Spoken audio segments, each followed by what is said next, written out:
important thing right now is to prove whether what you said is true or not. Zhou Hao said seriously. I also said it just now. Someone used Yama's smiles to poison the generals of my country. This is a matter of great importance. The military has already sent people to investigate your Yang family. He still clearly remembered what Zhao Dingzhou said at that time. He would never let anyone who dared to collude with the enemy go. Yang Jiabao also panicked a little and hurriedly said, I already said it. Someone pretended to be from the Yang family and poisoned people, not us. The Yang family had been using martial arts as a family heirloom for hundreds of years. Although it was forbidden to use martial arts as a weapon, they had never opposed the government. During the war against Japan, the Yang family had sent their disciples to support the front line. Now that they heard Zhou Hao say that those people used Yama's smiles to poison the generals in the army, they immediately realized that they had undoubtedly placed the Yang family on the opposite side of the country. Now, tell us everything you know, Zhou Hao said. Yang Jiabao hesitated for a moment, then said to Zhou Hao, yes, but you have to save my brother first. This young girl was extremely beautiful, especially her big watery eyes. When she saw those eyes, it was really hard to have any thoughts of rejecting her.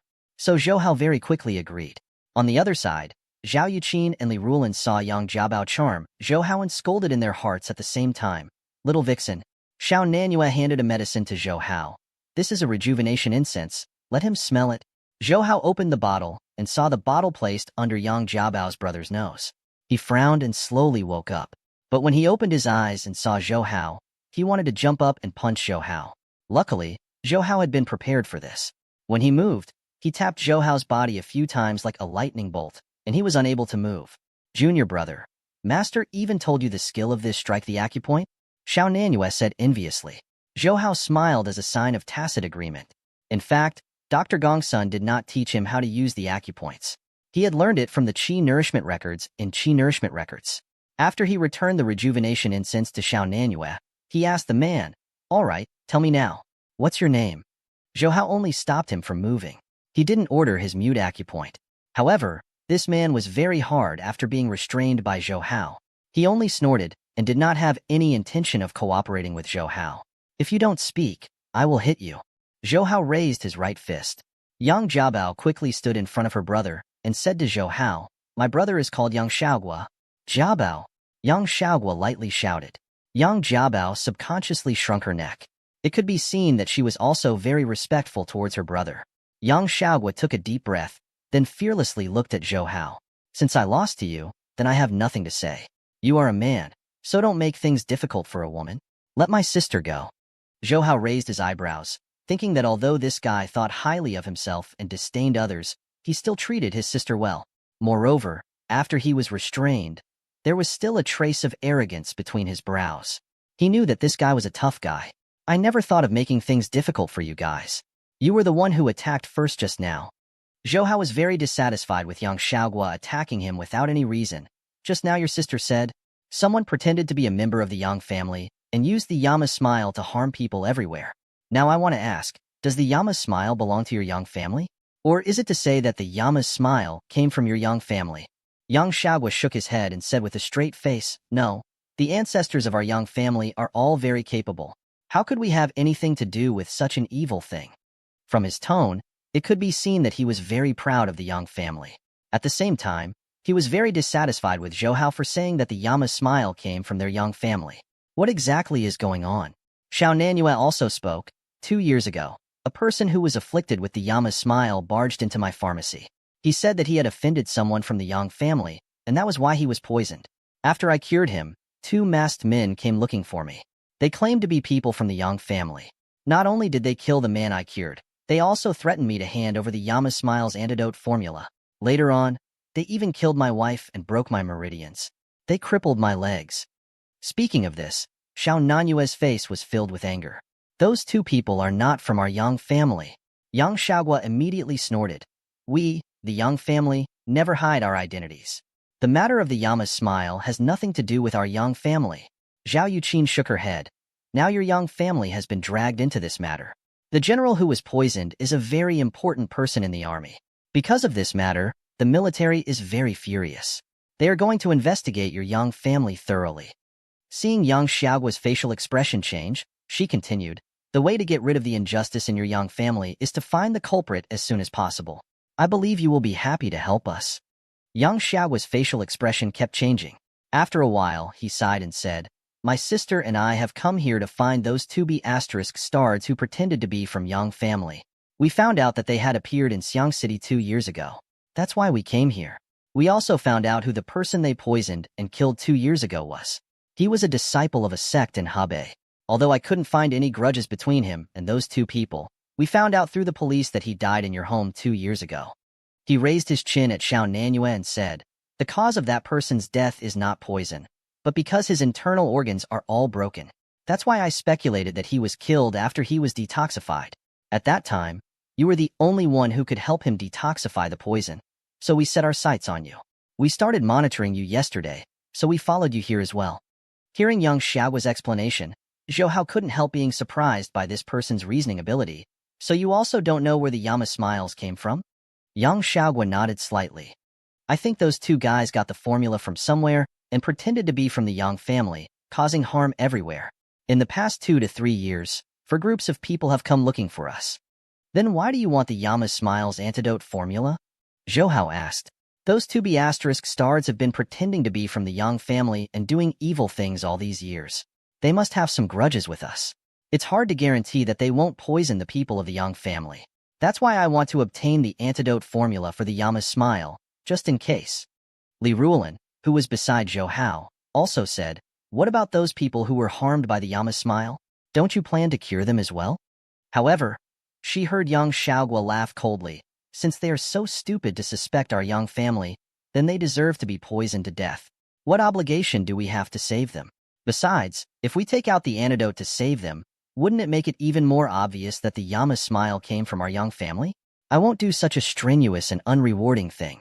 Zhou Hao and the others were also a little surprised when they heard this. They thought that this fellow was really petty, especially Xiao Nanyue and his son. They had always insisted on practicing medicine to save people. Now that they heard Yang Xiaogua say that even if there was an antidote, they wouldn't take it out to save people, they became even angrier in their hearts. Xiao Jiming immediately said, then we will never give you the antidote formula. You dare. Yang Xiaogua immediately widened his neck and stared at Xiao Jiming. Don't forget, you are still under our control. Don't be so arrogant. Zhou Hao sneered. Yang Xiaogua was also provoked by Zhou Hao. Don't think that you can insult me just because you won. If you are a man, then quickly kill me. I won't have any complaints. Zhou Hao thought to himself. Since this guy could find Xiao Nanyue based on clues, then he should be very smart. Why was he so stubborn now? Big brother, don't be like this. You can't die.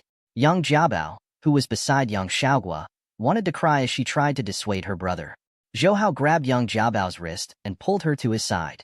At the same time, he sneered at Yang Xiaogua and said, I won't kill you, but I will humiliate your sister in front of you. Let's see if you dare to be so arrogant. After saying that, he even used his hand to touch Yang Jiabao's delicate and tender face. Let me go. Smelly pervert. Let go of me.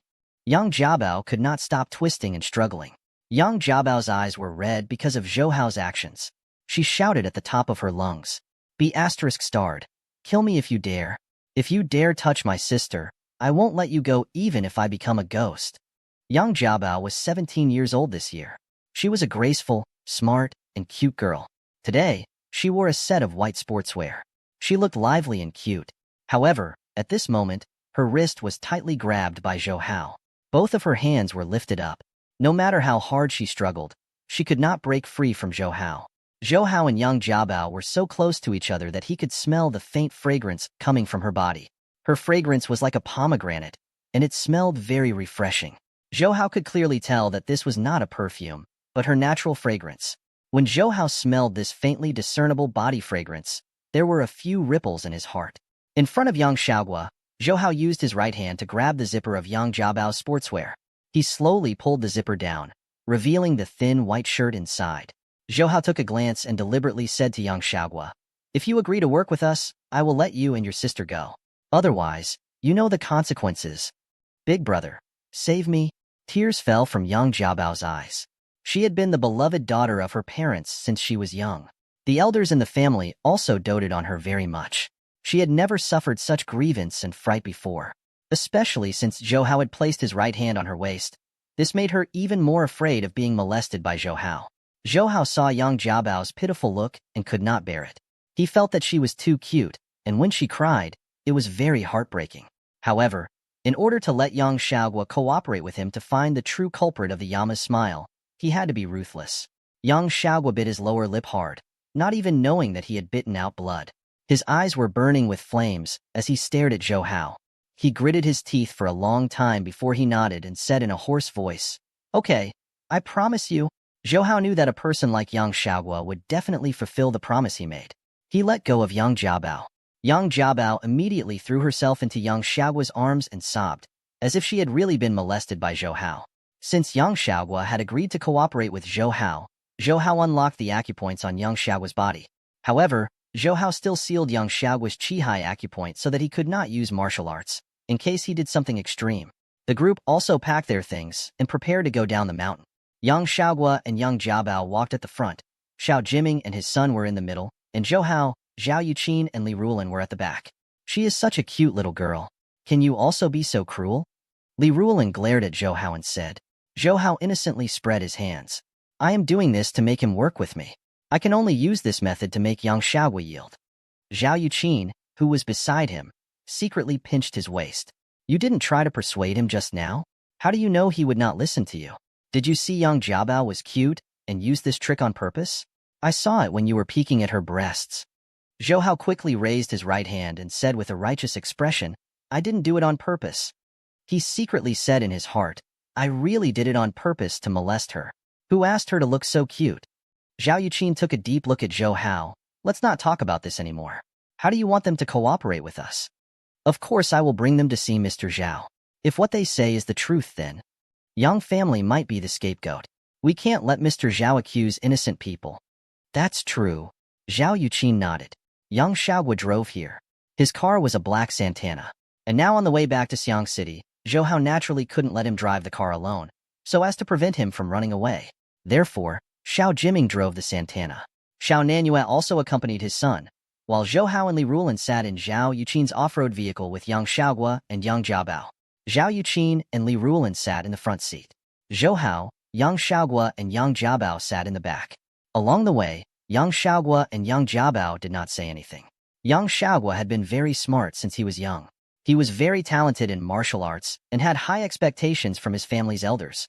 He also thought that although he was not invincible in the martial arts world in China, he should be the most powerful person among his peers. But today, he lost to Zhou Hao. How could he be satisfied? The more arrogant a person was, the more difficult it was to accept defeat. Therefore, he had ignored Zhou Hao along the way. In Yang Jiabao's eyes, Zhou Hao was a ferocious and abnormal being. She looked at him with eyes full of hatred several times. When Zhou Hao saw that they treated him as their enemy, he felt unpleasant in his heart. It was really not comfortable for him to be hated by such a cute Yang Jiabao. So he showed a kind smile. "Miss Yang, I didn't mean to scare you just now. I hope you can forgive me." "Stop quibbling. You pervert. Do you want to do something bad to me again? Don't come near me." She remembered the grievance she had suffered because of Zhou Hao, and her eyes were covered with a layer of tears. She looked like a cat that had been wronged. Even the most heartless person would soften when they saw her. She fearfully leaned into Yang Xiaogua's arms to seek protection. Yang Xiaogua also hugged his sister and looked at Zhou Hao angrily. Yang Xiaogua said, "Jiabao, don't worry. I may not be able to beat him, but if he dares to do bad things to you, even if I have to risk my life, I won't let him succeed." Zhou Hao shook his head helplessly. From the looks of it, he seemed to be on the evil side. Yang Xiaogua and the others had become the righteous people who had been persecuted. What made Zhou Hao the most disheartened were Zhao Yuqin and Li Rulin, who looked like they wanted to laugh, but did not dare to. Zhao Yuqin called Zhao Dingzhou in the car, saying that she had found someone from the Yang family. Zhao Dingzhou was overjoyed when he heard that, and told them to immediately go to the military headquarters of Guangzhou. Because Lu Zhenwu had woken up and wanted to see the person who saved him. Li Rulin still had to prepare for tomorrow's lesson, and the matter of the Yama's smile had nothing to do with her. So Zhao Yuqin sent her back to Yining Middle School first, then followed Xiao Nanyue and the others to Guangzhou. The security at the military headquarters was still very tight. Zhou Hao saw that those fully armed soldiers all had very cold expressions on their faces. This was the first time Yang Xiaogua and Yang Jiabao had come to this kind of military-restricted area, but both of them were very calm. They quietly followed behind Zhou Hao and Zhao Yuqin to Zhao Dingzhou's office. Yang Xiaoguo was slightly shocked when he saw Zhao Dingzhou. He did not expect that the person Zhou Hao and Zhao Yuqin wanted to see was actually a lieutenant general. Furthermore, there was a middle-aged man in a wheelchair in Zhao Dingzhou's office. Although his face was still pale, he was full of energy. It was Lu Zhenwu, who had been poisoned 2 days ago.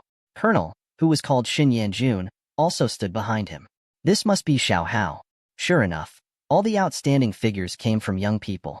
Lu Zhenwu wanted to stand up and shake Zhou Hao's hand when he saw him. However, he was pushed back into his wheelchair by Zhou Hao and Xin Yanjun at the same time. Zhou Hao said, "General Lu, your body has just recovered. You should not move too much." Actually, I did not do anything at that time, but I did it on impulse. The ones who really saved you should be senior brother Xiao and the others. Of course, I have to thank Dr. Xiao and his son. Lu Zhenwu said gratefully to Xiao Nanyue and his son. Brother Lu, there's still me, but I helped you find them. Don't you want to thank me? Zhao Yuqin joked. Lu Zhenwu smiled and said to Zhao Yuqin, "Of course I won't forget to thank you." He had a very good relationship with Zhao family, and he and Zhao Yuqin were like siblings. At this time, his eyes shifted to Yang Xiaoguo and Yang Jiabao. You should be from the Yang family, right? Zhao Dingzhou, who was sitting in front of his desk, smiled faintly. These are Yang Xiaoguo and Yang Jiabao. You are the chairman of the Baohe group, Yang Dongshin's child, right? Zhou Hao and the others were shocked by Zhao Dingzhou's words. Because before they introduced Yang Xiaoguo and Yang Jiabao, Zhao Dingzhou already knew the identities of Yang Xiaoguo and Yang Jiabao. Zhao Dingzhou said, "We have already investigated the Yang family. Although there are a lot of Yang family in Guangxi, we will naturally start with the most prominent families. In Guangxi, the most prominent Yang family is the Yang family that controls the Baohe group." Baohe group? Zhou Hao had never heard of this corporation. But from Zhao Dingzhou's words, this should be a very powerful group. Zhao Yuqin, who was beside him, told Zhou Hao, "I have heard of Baohe Group. They have more than 10 large hotels in Guangxi, Guangdong, Hunan Province, and Hubei Province. They are also responsible for the production and assembly of agricultural machines. They are very powerful. However, because Baohe Group is not listed in Shanghai or Shenzhen, they are usually very low profile, so many people do not know about it." Zhou Hao was a little surprised. He did not expect Yang Xiaoguo and Yang Jiabao's family to have such strength. It seemed that the Yang family was not just a martial arts family. "We have already contacted Yang Dongshin. He said that Yang family definitely wouldn't have anything to do with poisoning General Lu. He also told me that the Yang family is also searching for the 2 people who used Yama's smiles to harm others. He will probably come over personally to meet us tomorrow. You can also meet him tomorrow." Zhao Dingzhou said to Yang Xiaoguo and Yang Jiabao. Yang Xiaoguo narrowed his eyes. He did not expect Zhao Dingzhou and the others to move so quickly. He heard Zhao Dingzhou say to him again, "What do you think about those 2 people who pretended to be from the Yang family?" His words indicated that he believed in the Yang family. Yang Xiaoguo also heaved a sigh of relief in his heart. Although he was a martial artist, in front of a soldier like Zhao Dingzhou, he would still feel pressured. "An old man in our family said that those 2 people are very likely to be the descendants of a ferocious person he killed more than 10 years ago. I don't know where they got their hands on this poison called Yama's smile. In the past few years, they've been risking our name to harm others. From the looks of it, those 2 people might have cooperated with the British spies," Zhao Dingzhou said. "British spies?" Zhao Dingzhou pointed at Lu Zhenwu. "Because they poisoned General Lu. General Lu is the commander of the military stationed in Hong Kong next year, appointed by the central government." Zhao Dingzhou's words surprised the Yang Xiaoguo siblings and Xiao Jiming. Hong Kong was about to return, and the whole world was paying attention to this matter. Whether or not they could successfully take over Hong Kong was the most important thing for the country. As the commander of the station troops appointed by the central government, Lu Zhenwu would naturally be the center of attention. If Hong Kong had not returned yet, the commander of the station troops would have been poisoned to death. That would have an extremely negative impact on the country's security and image. As for Zhou Hao, he had already guessed Lu Zhenwu's identity. Zhao Dingzhou's words only confirmed his guess. General Lu's identity is still a state secret, so I hope you won't leak it out, Zhao Dingzhou said to Xiao Nanyue and Yang Xiaoguo. At this time, Zhou Hao saw Zhao Yuqin look at him and knew what she meant. When he wanted to invest in Hong Kong in the future, he naturally had to build a good relationship with all aspects. Now that he saved the commander of the station troops, it would be very beneficial for the development of Hong Kong in the future. At least he did not have to worry about the notorious gangs in Hong Kong. Yang Xiaoguo told Zhao Dingzhou everything he knew. The people of Yang family didn't know much about the two killers who had Yang families. They hadn't even seen their faces. However, the experts in the military had made the antidote based on the poison blood that Lu Junwu had forced out and the antidote that Xiao Nanyue had provided. Therefore, the threat of the Yama's smile had been greatly reduced. Since the father of Yang Xiaogua and his sister, Yang Dongshin, was coming tomorrow, the siblings did not have to leave in a hurry. Zhao Dingzhou arranged for them to stay in the reception room in the military for the night. At this moment, the military doctors who were helpless when Lu Junwu was poisoned also came to find Xiao Nanyue and his son. They wanted their guidance. Therefore, Xiao Nanyue and his son left Zhao Dingzhou's office under the escort of a large group of military doctors. Only Zhao Dingzhou, Lu Junwu, Zhou Hao, and Zhao Yuqin were left in the office. Zhou Hao knew that Zhao Dingzhou and the others must have something to say to him, so he calmly waited for them to speak. Zhao Dingzhou picked up the phone on the table and said, "Help me invite Dr. Shi in." Soon, an old man in his 70s wearing a white jacket walked into the office. "Commander Zhao, you are looking for me?" "Dr. Shi, please take a seat." Zhao Dingzhou turned around and introduced him to Zhou Hao. "This is the director of our military hospital, Dr. Shi Buzhong." Dr. Shi studied Western medicine in Germany many years ago. Later, he went back to his country to study medicine. He has a very high position in the medical world. "Hello, Dr. Shi." Zhou Hao quickly shook hands with Shi Buzhong. Shi Buzhong smiled and nodded. "You must be the Zhou Hao who provided the black jade ointment formula, right?" Hearing this, Zhou Hao immediately understood. Zhao Dingzhou and the others definitely wanted to discuss the matter of the black jade ointment with him. Hence, he took the initiative to ask, "Yes. Have you researched the black jade ointment formula?" Shi Buzhong nodded, and Zhao Dingzhou also opened his mouth to speak. "I originally wanted to inform you. Coincidentally, you found someone from the Yang family, so I asked you to come here directly." Pausing for a moment, he said, "We have already completed the black jade ointment according to the formula you gave me. How is the effect?" Zhou Hao was also a little nervous, even though he was very confident in the Shen Nong's Herbal Classics medicinal formula. The pill he gave Li Ruolin before also had a significant effect. However, the black jade ointment was related to whether he could build a good relationship with the military, so he was very concerned about this matter. Zhao Dingzhou and Lu Junwu both smiled. Shi Buzhong could not hide his excitement and said, "Little comrade, the effect of the black jade ointment is really great. It's really as you said, this black jade ointment's effect is several times stronger than the Yunnan Baiyao powders." He sighed and said, "You have to know that real Yunnan Baiyao powders are very different from the ones sold on the market. The real prescription has always been our country's top secret, and the external medicine that the military is equipped with is also Yunnan Baiyao powders. After our experiments, whether it is bleeding control speed, pain-relieving effect, or the ability to reduce swelling, the black jade ointments in the military are all much better than the Yunnan Baiyao powders in the military. It's even very effective when it comes to large areas of burns." At this point, Shi Buzhong patted Zhou Hao's shoulder with all his strength. This is a big matter for the medical world. Once the announcement was made, the effect would definitely be much greater than when the Yunnan Baiyao powder appeared in the world. I never thought that those commonly used Chinese medicines would produce such an effect when they are combined. Our traditional medical skills are indeed extensive and profound. Zhao Dingzhou also said, "We have already listed the black jade ointment's formula as highly confidential." Seeing that things had progressed smoothly, Zhou Hao heaved a sigh of relief in his heart. Then he heard Shi Buzhong say, "We are still researching further. As the medicinal herbs required by the black jade ointment are not precious and hard to find. If there are no accidents, it can be mass-produced very quickly. According to the country's intentions, we plan to use black jade ointments in the army first. After a period of time, we will produce another batch of people, just like the Yunnan Baiyao powders from before." Zhou Hao also knew about this. The real Yunnan Baiyao powders, the prescriptions, were all protected. The ones sold on the market to the people were all produced separately, and the effects were much worse than those sold in the army. Since the military approved of the black jade ointment, Zhou Hao took the opportunity to say to Zhao Dingzhou, "Mr. Zhao, since the effect of the black jade ointment has been determined, then the thing you promised." "Ha ha ha ha.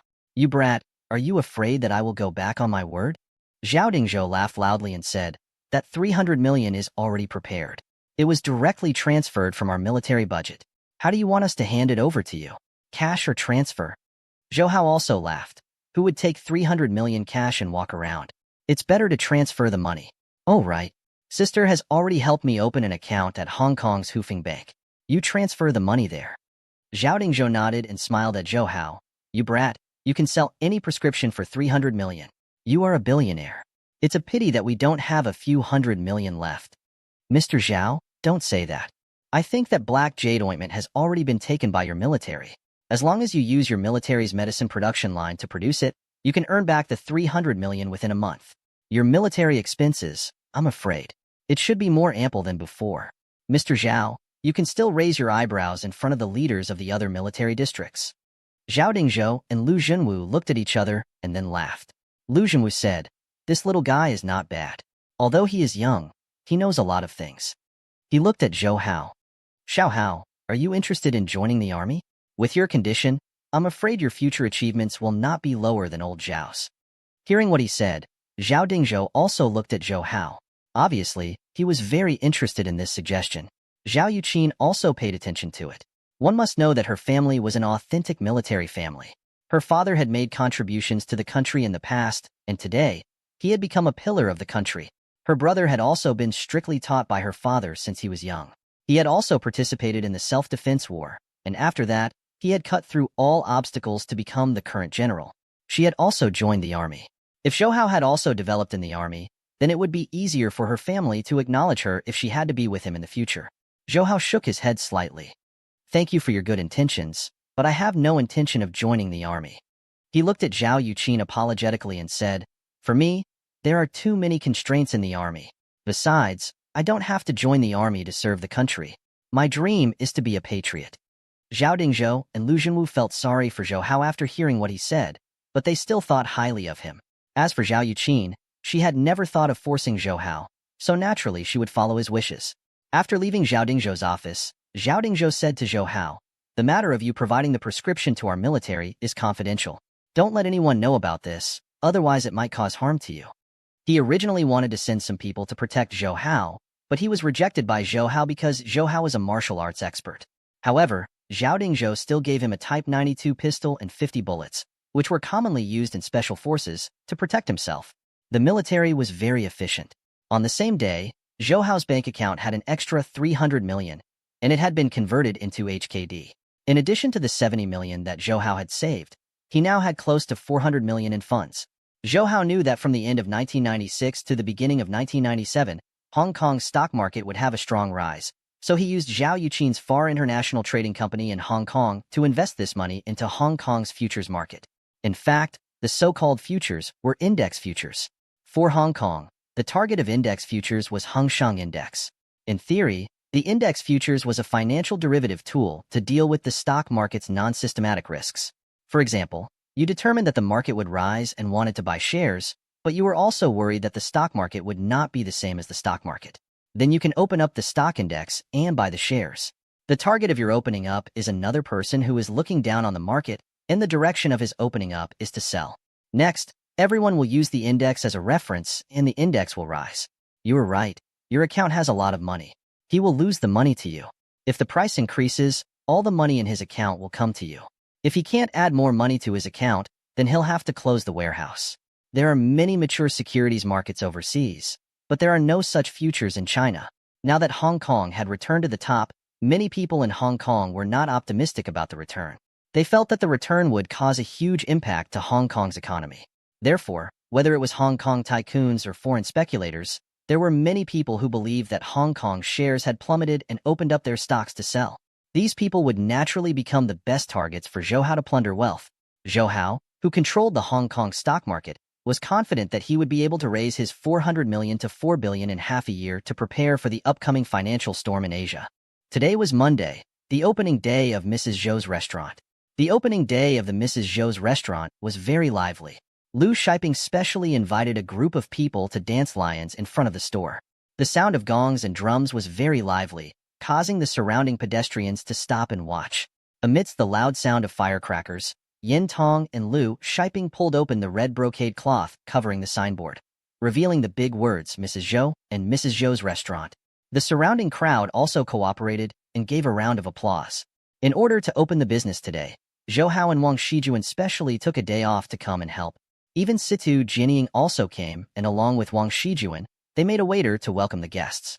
The Xiang City television station's reporters had arrived early in the morning, and they drove the cameras to interview Yin Tong. Yin Tong had never encountered this kind of attitude before. At first, It was not enough, and luckily Lu Shiping was by her side. Later on, she was able to handle it freely. When the reporters left, they even tactfully sent red packets, making the reporters smile brightly. And in front of the restaurant was also filled with flower baskets sent by others. On this road, many merchants sent flower baskets to Mrs. Zhou's restaurant. They knew that the predecessor of this restaurant was that tyrant Hualiang's hardware store. Even Hualiang had submitted to the owner of this restaurant. The surrounding merchants did not dare to offend him, and at the same time, they expressed their goodwill. Some people even found 2 flower baskets in front of the Mrs. Zhou's restaurant. The signature on them was Gao Holu and Situ Li. They immediately thought that this restaurant had a deep relationship with the government. Gao Holu and Situ Li had a close relationship with Zhou Hao, but they didn't come personally. They were afraid that it would cause a bad influence, so they sent their own secretary to deliver the flower baskets. In order to attract customers, Zhou Hao made the restaurant sell food and beverages at half price for the first 3 days. In addition, people were very curious about this fast food restaurant that was different from the others. Therefore, a large number of people rushed over to the restaurant on the day of its opening. Soon, the store, which was more than 100 square meters, was filled up. The food launched by the restaurant was very diverse. Not only were there main dishes, but there were also many other dishes. Among them, the most popular was silk milk tea. Everyone was very curious about this Hong Kong specialty drink, and after tasting it, they kept praising it. As for the food in the restaurant, Zhou Hao especially emphasized the taste and freshness. Therefore, everyone felt that the food that was made was not like fast food at all. It was much more delicious than the dishes in many hotels. At noon, when school was over, a large number of students who had received the news rushed out of school to visit this newly opened restaurant. There was a long line of people queuing in front of the door. Even Li Ruolin, Gao Jingyi, Lu Shichao, and Luo Hui had come. Zhou Hao had already reserved a table for them. Li Ruolin and the others were very surprised when they saw the lively scene in the restaurant. At the same time, they were also happy for Zhou Hao. When they tasted the dishes served in the restaurant, they were even more full of praise. Lu Shichao wolfed down the food as he said, "It's much better than the food in the school cafeteria. Compared to you guys, the food in the dining hall is like pig food." The chefs in the kitchen and the waiters in the shop were all very busy, but no one felt tired. They were all filled with satisfaction and gratification. Yin Tong and Lu Shiping were even happier. They looked at each other and saw excitement and satisfaction in each other's eyes. After preparing for so many days, Mrs. Zhou's restaurant finally had a good start. Business is pretty good. Zhao Yuqin also drove over and was shocked when she saw the crowded scene in the restaurant. "Sister, why are you only here now?" Zhou Hao held Zhao Yuqin's hand and smiled. Zhao Yuqin reached out her jade and pointed at his forehead. "It's all because of you. I specially found a few operators in Hong Kong to help you operate the money. Now, I have already invested all of them into the expiration date market." "Thank you, sister." Zhou Hao held Zhao Yuqin's arm and said. At this time, Zhao Yuqin took out a purple crystal mountain from the car and gave it to Zhou Hao. "Take it. This is to congratulate your restaurant on opening." Zhou Hao looked at this purple crystal mountain in surprise. He estimated that it was worth more than 100,000. Just as he wanted to thank Zhao Yuqin, he saw her reproachful gaze. He immediately understood that with their relationship, it would be rude to say thank you. Although the 100,000 was not a small sum, it was insignificant compared to the funds in their hands. Yin Tong and Lu Shiping also quickly came out to welcome Zhao Yuqin when they saw her. The reason why Mrs. Zhou's restaurant was able to open up was because of Zhao Yuqin. Hence Yin Tong and Lu Shiping were very grateful to Zhao Yuqin. Looking at the long line of students and adults in front of the restaurant, Zhao Yuqin smiled and said, "Looks like you guys are preparing to open a branch store." Yin Tong said, "It is only the first day of opening. We do not dare to think about the branch store so quickly." "You cannot say that." Zhao Yuqin smiled and said, "Look at how popular the restaurant is. We have to occupy the market as soon as possible before others follow the trend." Zhou Hao also nodded. "Actually, I think so too. Although it is only the first day of business today, our restaurant is also very popular. Especially the students. Their group spending ability is very huge. We can't let go of this opportunity." He said to Yin Tong and Lu Shiping, "Mom, Madam Lu, didn't you guys see a good store in front of the main entrance of number 2 senior high school? If it is suitable, we will block it." Hearing Zhao Yuqin and Zhou Hao say so, Yin Tong and Lu Shiping were somewhat moved. Furthermore, in this first Mrs. Zhou's restaurant, Yin Tong and the rest did not use much money. The shop was given to him by Huoliang for free. He even paid 100,000 yuan to Zhou Hao. Even the renovation was done by him. Therefore, this restaurant could be considered as a business without capital. The 100,000 yuan that Yin Tong had prepared could also be used to prepare for the second restaurant. But I'm afraid that we won't be able to manage the two restaurants. Yin Tong voiced out her concerns. You don't have to manage these personally. You just need to set up a store manager. Mom, you and Madame Lu don't need to care about the store. You just need to care about people and money, Zhou Hao said with a smile. Therefore, Yin Tong and Lu Shiping ran the restaurant in front of the Yining Middle School while preparing the branch in front of the No. 2 Senior High School in Xiang City. The popularity of the restaurant had also greatly exceeded Yin Tong's expectations. After the first 3 days of opening, the food and drinks in the restaurant had officially returned to their original price, but it did not hinder the enthusiasm of the customers. Because even if the original price was restored, it wouldn't be much more expensive than other fast food restaurants. Moreover, the food and drinks here were delicious and the environment was good. Other fast food restaurants couldn't compare to them. Especially since Zhou Hao introduced the concept of non-smoking area, the restaurant didn't allow customers and waiters to smoke, which made the students enjoy it very much. In the beginning, some smokers were very averse to non-smoking area, and some people wanted to take the opportunity to cause trouble. But every time this happened, a few tall and strong men would drag them out and teach them a lesson. Over time, no one dared to cause trouble in Mrs. Zhou's restaurant. Those strong men were actually Huoliang's subordinates. After Huoliang found out that Zhou Hao had a close relationship with Zhao Dingzhou, the commander of the military, he tried even harder to show his friendliness to Zhou Hao. Moreover, the most powerful person in the Xiang city's underworld, Wen Xiangdong, was very respectful to Zhou Hao. Therefore, Huoliang did not feel ashamed to surrender to Zhou Hao. Instead, he felt proud of himself. With Huoliang secretly watching over them, no one in Mrs. Zhou's restaurant would dare to find fault with them. This had created a good business environment for them. Zhou Hao let Mrs. Zhou's restaurant walk the path of profit and sales, and pay more attention to the building of reputation. The reality did not disappoint Zhou Hao's expectations. Under the intentional promotion of Xiang City television station, Mrs. Zhou's restaurant quickly became famous in Xiang City. Many students from other schools came specially to visit, so the Mrs. Zhou's restaurant got another name for student restaurant. At the same time, the students from other schools also requested the Mrs. Zhou's restaurant to open a branch near their school. The profits from the restaurant also made Yin Tong and Lu Shiping extremely excited. After deducting all the costs, just in the first month alone, Mrs. Zhou's restaurant had a profit of more than 50,000 renminbi. This also strengthened their determination to open branches. Life was calm and fulfilling, and Zhou Hao's life was also very comfortable. He could see Li Rulin and Gao Jingyi in school, and he could flirt with Wang Shijuan at home. Occasionally, he could also go out with Situ Jianying or Zhao Yuqin to have fun. It made Zhou Hao feel as if he was living in flowers. The final exams were approaching, but Zhou Hao did not spend his time on the exams. This level of exam was not worth mentioning in his eyes, and passing it was as easy as flipping his hand.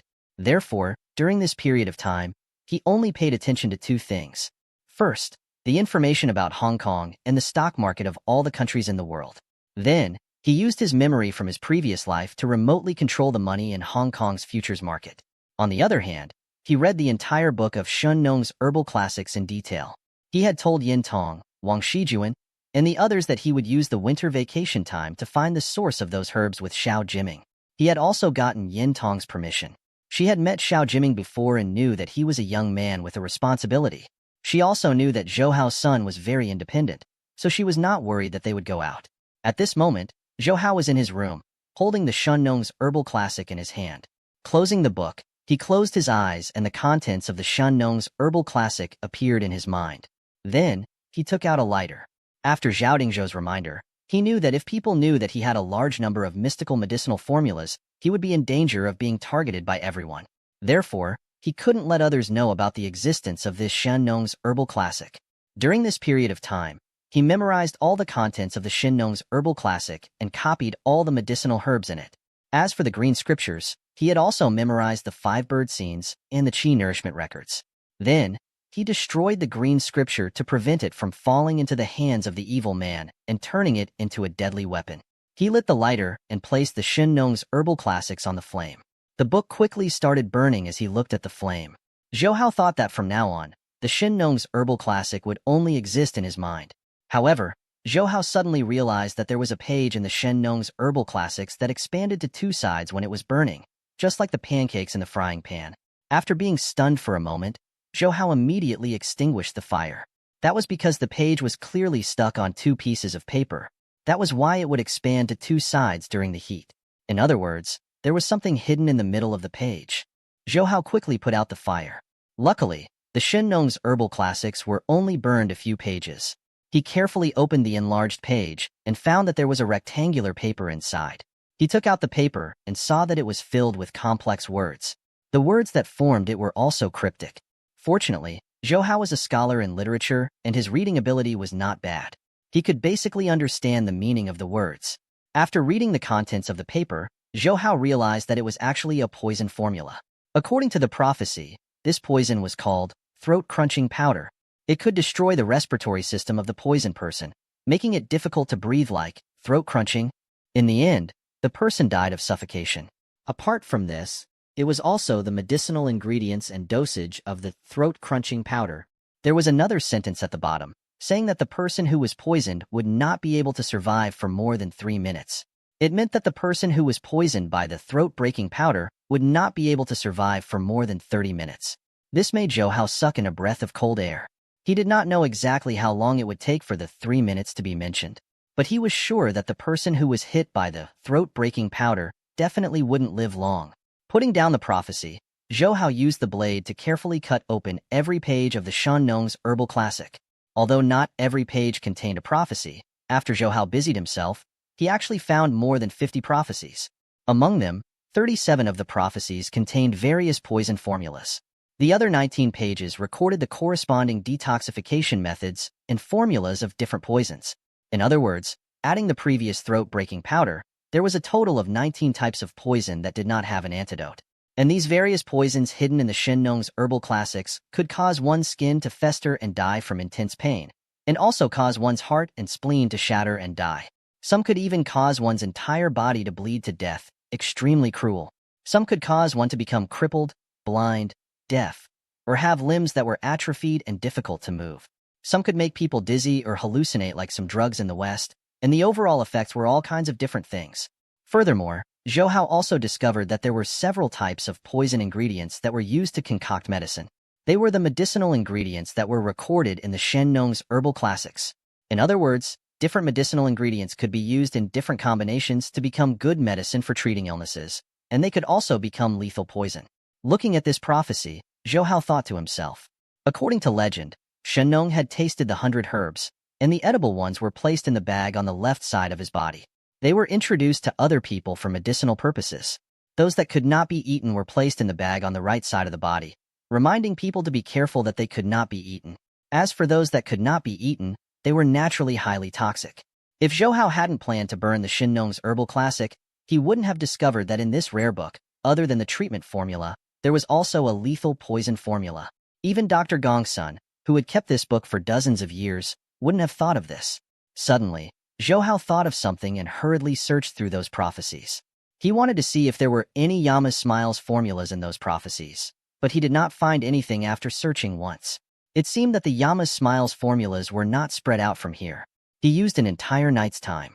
He memorized all the contents of the prophecy in his heart, and then used fire and water to wet the pages of the prophecy, as well as the pages of the Shen Nong's herbal classic. He wanted to see if there were any hidden contents inside, but he got nothing in the end. Only then did he burn the Shen Nong's herbal classic and the prophecy. Zhou Hao thought to himself, a single Yama smile could create so many disturbances. If these poisonous formulas were to be spread out, he really didn't know what the consequences would be. After dealing with everything, the sky was already dawn. Zhou Hao went downstairs to buy a newspaper and read it while eating at a nearby breakfast shop. Zhou Hao did not read the other headlines of the newspaper. He just read the financial news. According to the newspaper reports, the Shanghai Index and Deep Index finger continued to drop, and many shareholders were trapped. Zhou Hao couldn't help but sigh when he saw this. On December 16th, not long after that, the People's Daily published an article by the special commentator, accurate on the current stock market. Furthermore, on that day, they started implementing the rise and fall suspension system and the T-plus1 delivery system. It was also from that day onwards that the domestic stock market stopped for 2 consecutive days. Until the end of December, the domestic stock market plunged from the previous surge to the freezing point. The shareholders who were affected by the previous surge in the stock market also suffered heavy losses. Zhou Hao had sold all his shares before December 12th, so he became one of the few people who benefited from this storm. Even Zhao Yuqin, who had been worried about him, felt lucky. At the same time, she was surprised by Zhou Hao's almost magical judgment of the stock market. Regarding the storm in the domestic financial market, Zhou Hao only felt a little emotional. He looked at the brighter sky. He muttered to himself, 97 is coming. An even bigger storm is about to erupt. After breakfast, Zhou Hao took the newspaper home. Once he entered, he saw Wang Shijuan, who was wearing a cowboy jacket, waiting for him in the room. When she saw Zhou Hao, she reproached him. Zhou Hao, where have you been? Didn't we make an appointment to go to Yuning Park today? Zhou Hao patted his forehead. Oh, I went downstairs to eat breakfast. He almost forgot that it was the weekend. He had asked Wang Shijuan and Situ, Jianying to go to the Yuning Park to play. Hurry up and change your clothes. I think Jianying is going to come downstairs. Wang Shijuan looked at the clock on the wall and said to Zhou Hao. Zhou Hao quickly went back to his room to change his clothes. Although he did not sleep last night, his body was different from normal people, and he did not feel tired at all. The two of them bid farewell to Yin Tong and Lu Shiping and brought them downstairs. Coincidentally, they saw Situ Jianying walking over here. Situ Jianying was wearing a short denim skirt today, and there was a pair of black pantyhose inside which displayed her slender legs. On her upper body was a white wool sweater which gave off a pure feeling. Zhou Hao, Shijuan. She ran over and hugged Wang Shijuan. Shijuan, you are very beautiful today. As she spoke, she secretly gave Zhou Hao a look. You are also very pretty. Wang Shijuan also smiled and said. Yuning Park was not far from here, so the three of them did not bother to take the car and directly walked over. Along the way, Wang Shijuan and Situ Jianying held each other's hands very well and chatted as they walked. On the other hand, Zhou Hao, who was at the side, felt that he was being ignored and would occasionally sneak in between them to take the opportunity to take advantage of them, causing the two girls to pout incessantly. The tickets to Yuning Park were not expensive. It was only 5 yuan per person. There were bumper cars, revolving wooden horses, pirate ships, and various other mobile games. Due to the limited family conditions, Zhou Hao and Wang Shijuan did not have the chance to come here to play in the past, so Situ Jianying became their temporary guide. The three of them played bumper cars and carousel games together, and they were very happy. When they were on the pirate ship, Wang Shijuan, who was relatively timid, kept hugging Zhou Hao's arm and screaming. On the other side, Situ Jianying also hugged Zhou Hao's arm, but she was not afraid of this kind of mobile game at all. She only wanted to get close to Zhou Hao. Taking advantage of Wang Shijuan's tightly closed eyes, not daring to open them, Situ Jianying suddenly hooked her arms around Zhou Hao's neck and kissed him. Zhou Hao was first shocked. When he saw that Wang Shijuan was still burying her head on his shoulder and did not dare to open her eyes, he cooperated with Situ Jianying and kissed deeply. There was also a kind of sexual stimulation between them. This scene was seen by the two men at the back, and they were very jealous of Zhou Hao in their hearts. They thought that this guy was an expert. He hugged one and kissed the other. Furthermore, those two girls were both so pretty, any one of them could make a man go crazy. When they came down from the pirate ship, Wang Shijuan saw that Situ Jianying's face was red. She thought that she was just as scared as she was, and even took the initiative to play the role of comforting her. Then, the three of them sat on the Ferris wheel together. This Ferris wheel was on the artificial lake in Yuning Park. The scenery inside was very beautiful. Seeing that there was someone on the artificial lake playing with a boat, Wang Shijuan said to Zhou Hao, let's play that later too. Sure, but if you fall into the water, I won't save you. I also don't know how to swim. Zhou Hao joked. Wang Shijuan and Situ Jianying looked at each other, then they threw themselves at Zhou Hao at the same time.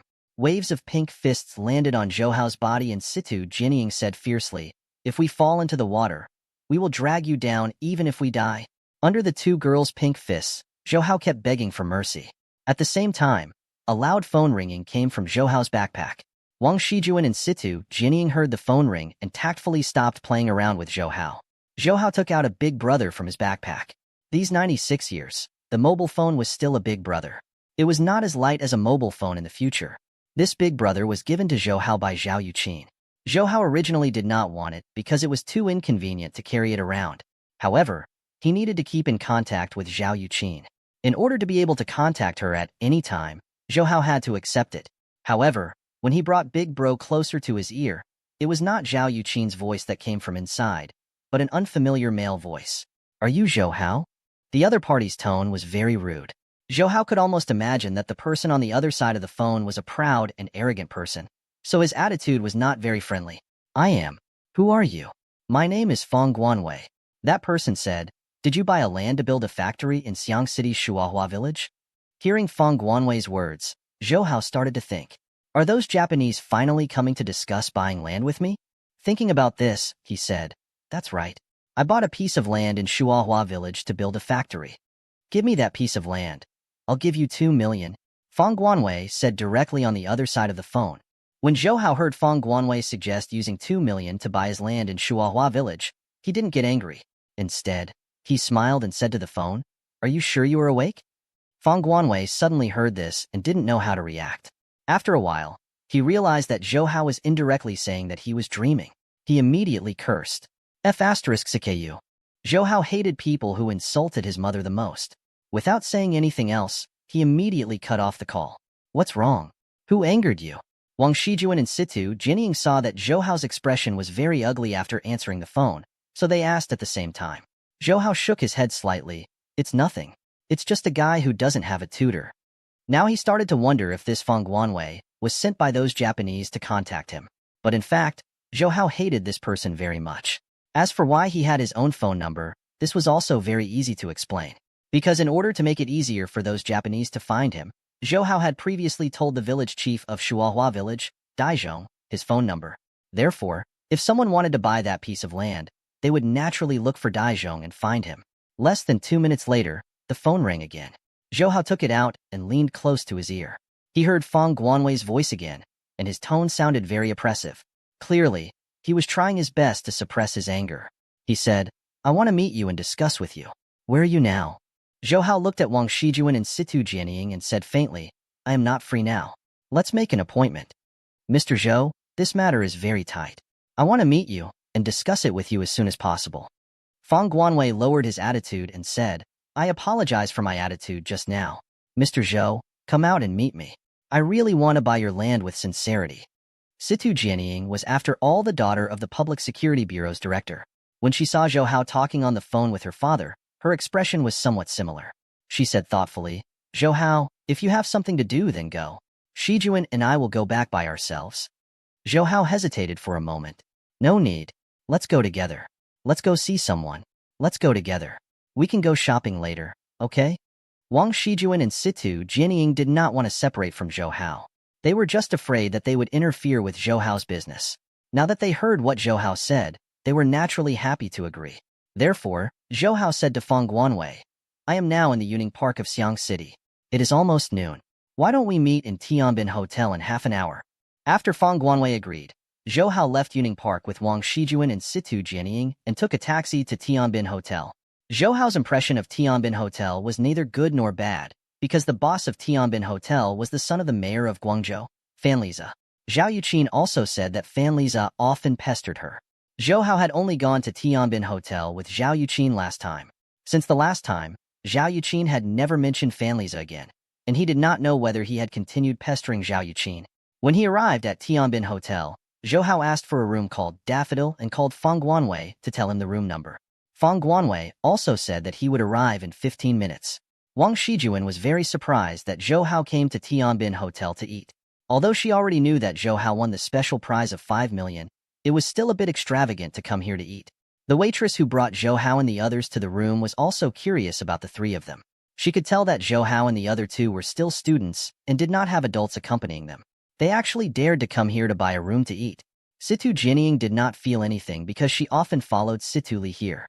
Zhou Hao ordered a few ordinary dishes from the waitress and did not order expensive dishes like lobsters and abalone like Zhao Yuqin did last time. In Zhou Hao's opinion, other than filling up the scene, those dishes did not have anything special about their taste. They did not need to eat these dishes during their daily meals. However, Zhou Hao also ordered a bottle of champagne from the waiter for him and the two girls to have a drink. Wang Shijuan had never drunk champagne before, and as soon as she entered her mouth, she felt that this thing was sweet like soda. Situ Jianying, on the other hand, held a glass of champagne and said with a smile, if only I added a little candlelight. Not long later, Feng Guanwei arrived. He was a man in his early 30s. He looked average and wore a card on the table suit. Just as Zhou Hao had thought, there was a proud look on his face. Although he was also annoying, his pride was different from Yang Xiaogua's. Yang Xiaogua's pride was due to his extraordinary talent.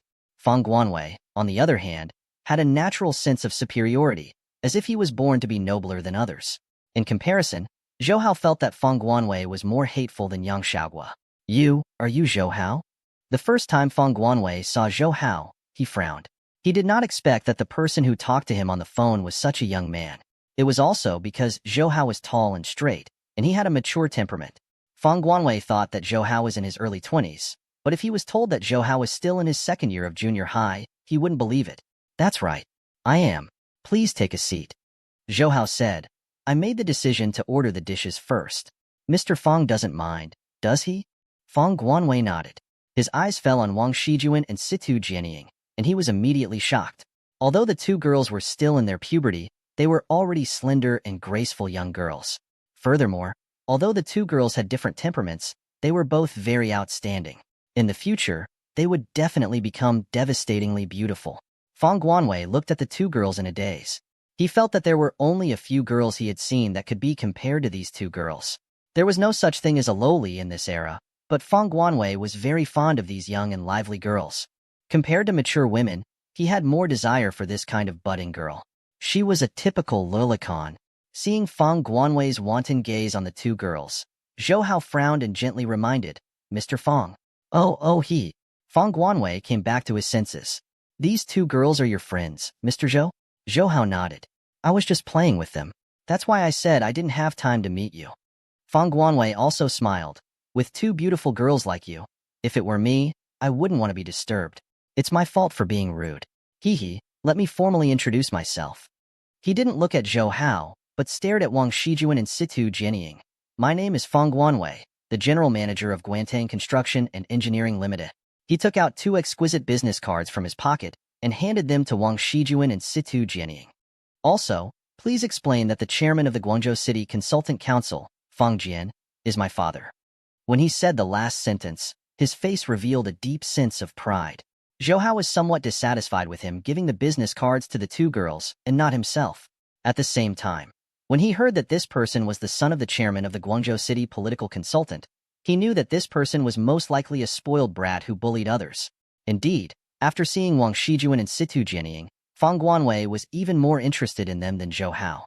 However, he saw that Wang Shijuan and Situ Jianying did not even look at their business cards. They handed their business cards to Zhou Hao at the same time, showing their respect and obedience to Zhou Hao. It made Feng Guanwei involuntarily feel jealous of Zhou Hao. Zhou Hao looked at Feng Guanwei's business card and said, Mr. Feng, let's get straight to the point. You said you would use 2 million to buy my land in Shuahua Village. I can tell you this is impossible, because I had planned to build a leather factory there. Now my factory has started to build. Feng Guanwei also looked away from the two girls and said to Zhou Hao, I have already gone there to take a look. Your factory has just started construction. It only built the outer wall. Even if you want to relocate it, it will not cost too much money. Besides, that place was originally a piece of desolate land. I have asked the chief of Shuahua Village about it. Back then, you only spent 1 million to buy the land. I will give you 2 million. You have already earned it. Zhou Hao sneered when he heard that, even though what you said is the truth. But in my eyes, the value of that piece of land has already far exceeded 1 million. Furthermore, I have been preparing for so long before I decided to build a factory there. Whether it is time or energy, it has been wasted a lot. How can it be compensated by your 2 million? He glanced at Feng Guanwei. If you're not sincere, Mr. Feng, I think you don't need to discuss anything. Now that he knew Feng Guanwei was the son of the chairman, Zhou Hao was basically certain that Feng Guanwei was not someone the Japanese had entrusted to discuss with him. It was also very likely that he had received the news beforehand and wanted to obtain the land from him, then sell it to the Japanese at a high price. After a pause, Zhou Hao tentatively said to him, Actually, if you want to buy land, you don't have to look for me. At the Shuahua village, there's another piece of land there. It also has an area of 7,000 to 8,000 acres. Feng Guanwei gritted his teeth and said, Who doesn't know? But now, your Xiang City government has already accepted that piece of land, and you are not allowed to sell it privately. This made Zhou Hao even more certain. Since the Xiang City government had already taken over that piece of land, then the matter of the Japanese building a production base there was basically settled. Moreover, the intention of the Xiang City government to take over that piece of land was very likely to be the same as Feng Guanwei and himself, wanting to obtain more benefits from the Japanese. They might even use the land to exchange for a portion of the shares of the production base. Now I want to ask, how much do you need to give that land to me? Feng Guanwei stared at Zhou Hao. Zhou Hao smiled. He reached out his hand and twisted the wine glass on the leg in front of him. Situ Jinying beside him also thoughtfully poured champagne for him. Zhou Hao picked up the wine glass and took a sip. Then he stretched out 2 fingers to Feng Guanwei and said, 200 million. Less than 200 million. There is no need to talk about this anymore. Not to mention Feng Guanwei. Even Wang Shijuan and Situ Jianying, who were beside Zhou Hao, were shocked when they heard this number, but the 2 girls did not say anything. They just suppressed the shock in their hearts and continued to quietly sit beside Zhou Hao. As for Feng Guanwei, Zhou Hao could clearly see that his face changed from purple to green, then from green to red. After a few changes, he slammed the table with force. He stood up and glared at Zhou Hao. Zhou Hao, I think you're joking with me, right? 200 million? Even if you finish building the factory, it's not worth the money. What right do you have to ask for 200 million? Whether it's worth 200 million or not, you don't need to care. Anyway, I've already stated the price, not a single cent less. Zhou Hao continued to drink a mouthful of champagne and looked at Feng Guanwei indifferently. It's your business whether you want to buy it or not. If Mr. Feng has nothing else to do, then I won't give it to you. Feng Guanwei's chest heaved up and down as he spoke to Zhou Hao in a deep voice. Didn't you hear what I said just now? The chairman of the Guangzhou City Consultant Council is my father again. Ever since he was a child, since young, due to his prominent status, no one had ever dared to treat Feng Guanwei like Zhou Hao. He narrowed his eyes and looked at Zhou Hao. Zhou Hao, you should know that opposing the government won't do you any good. Oh, could you represent the government? Zhou Hao sneered. Besides, our Xiang City is the same grade city as Guangzhou. The government of Guangzhou won't be able to control us. If you really want to buy my land on behalf of the government, that's fine too. Please take out the official land conquest report, and I will discuss it with the government. You. Feng Guanwei pointed at Zhou Hao, but he could not refute his words. Indeed, his father's solid identity was very useful in Guangzhou City, but in Xiang City, his influence was limited. In fact, the reason why he wanted to buy Zhou Hao's land was exactly what Zhou Hao thought. In fact, the Japanese who wanted to build a production base wanted to find a place in Guangzhou at the beginning, but as the provincial capital of Guangdong, Guangzhou's development was already very deep. In the city, there were still many undeveloped lands. However, those were only scattered pieces of land that were relatively unconcentrated, and the area was not up to the Japanese's standards. Moreover, the price of land in Guangzhou was relatively high. It was not worthwhile to buy a large piece of land there. When the Japanese came to Guangzhou to inspect, Fang Jian also had a team in charge of receiving them, so he knew this matter very well. When that group of Japanese left Guangzhou and cast their investment eyes on Xiang City, Fang Yujian also paid special attention to it.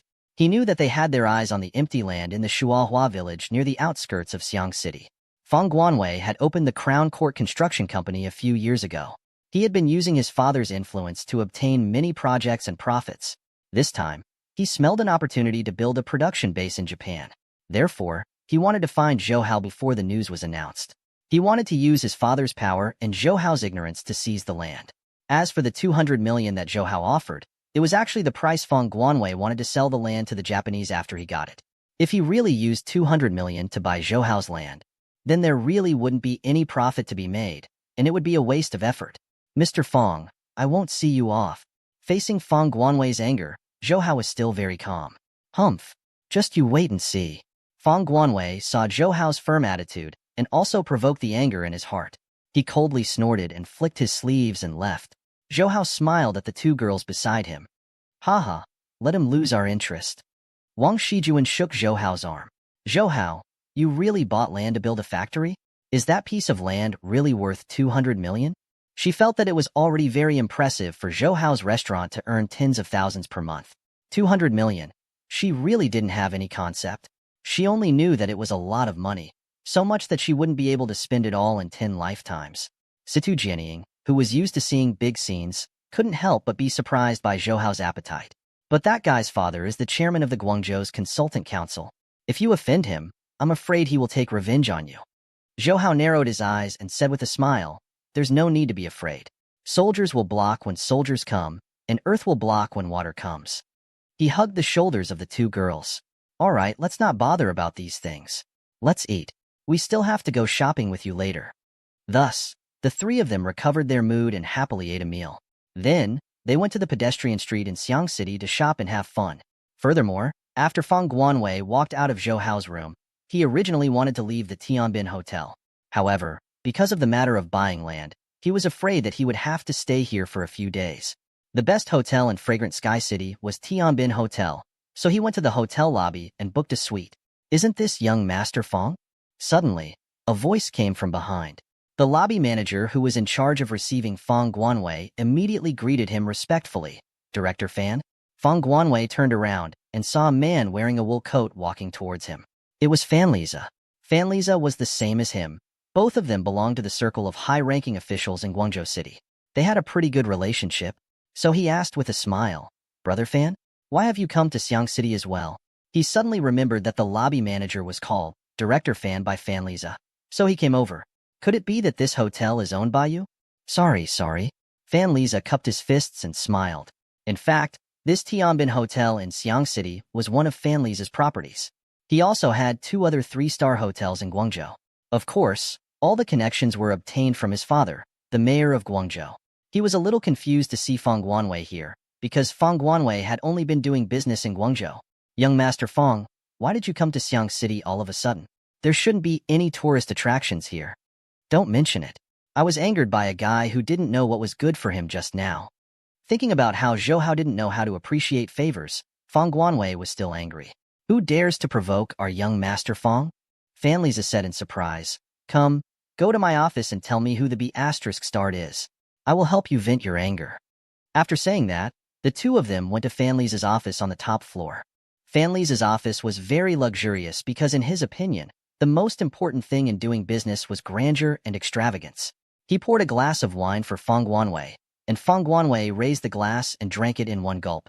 He let out a long sigh, then told Fan Liza the whole story. When Fan Liza heard that Fang Guanwei wanted to earn a huge profit from the Japanese by selling the land, he was very interested. After all, no one would hate opportunities to earn money. However, since this matter was managed by Fang Guanwei, Fan Liza could not interfere. "Zhou Hao." When he heard Fang Guanwei mention Zhou Hao, Fan Liza frowned. "Brother Fan, you know this guy too?" Since Fan Liza had booked a hotel here, he should be familiar with the people from Xiang City. If Zhou Hao and Fan Liza were friends, Fang Guanwei wouldn't be easy to deal with. "I'm not sure either. I know if it's the one you mentioned." Fan Liza was not sure. "Oh, that's right. There's a photo of him here. Take a look and see if it's him." After saying that, Fan Liza took out a piece of newspaper from the pile of newspapers beside the bookshelf. On it was the news of Zhou Hao's safe return after the earthquake in Xiaoning Mountain. There was also a picture of Zhou Hao.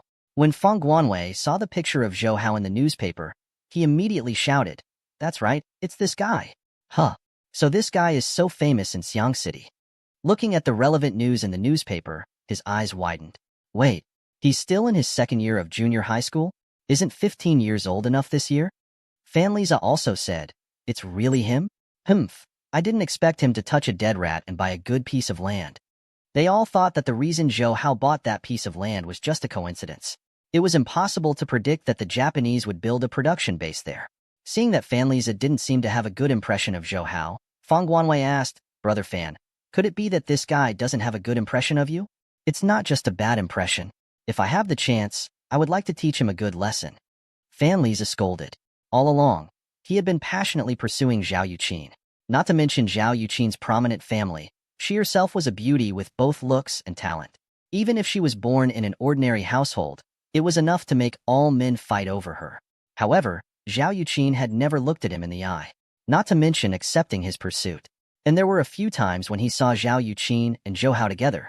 The two of them did not look like ordinary friends at all, so he was very jealous of Zhou Hao.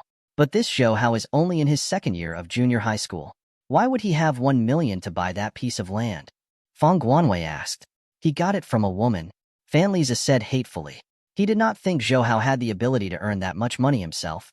Therefore, he thought that it was Zhao Yuqin who gave the money to Zhou Hao. What made him even more angry was that he couldn't eat this bowl of soft rice even if he wanted to. Fang Guanwei said, "Brother Fan, since this guy is so annoying, why don't we teach him a lesson? Let's see if he still dares to be so arrogant. If this matter succeeds, I'll give you 20% of what I earned from the Japanese. How about that?" 20%? Fang Guanwei wanted to sell that piece of land to the Japanese for 200 million. 20% would be 40 million.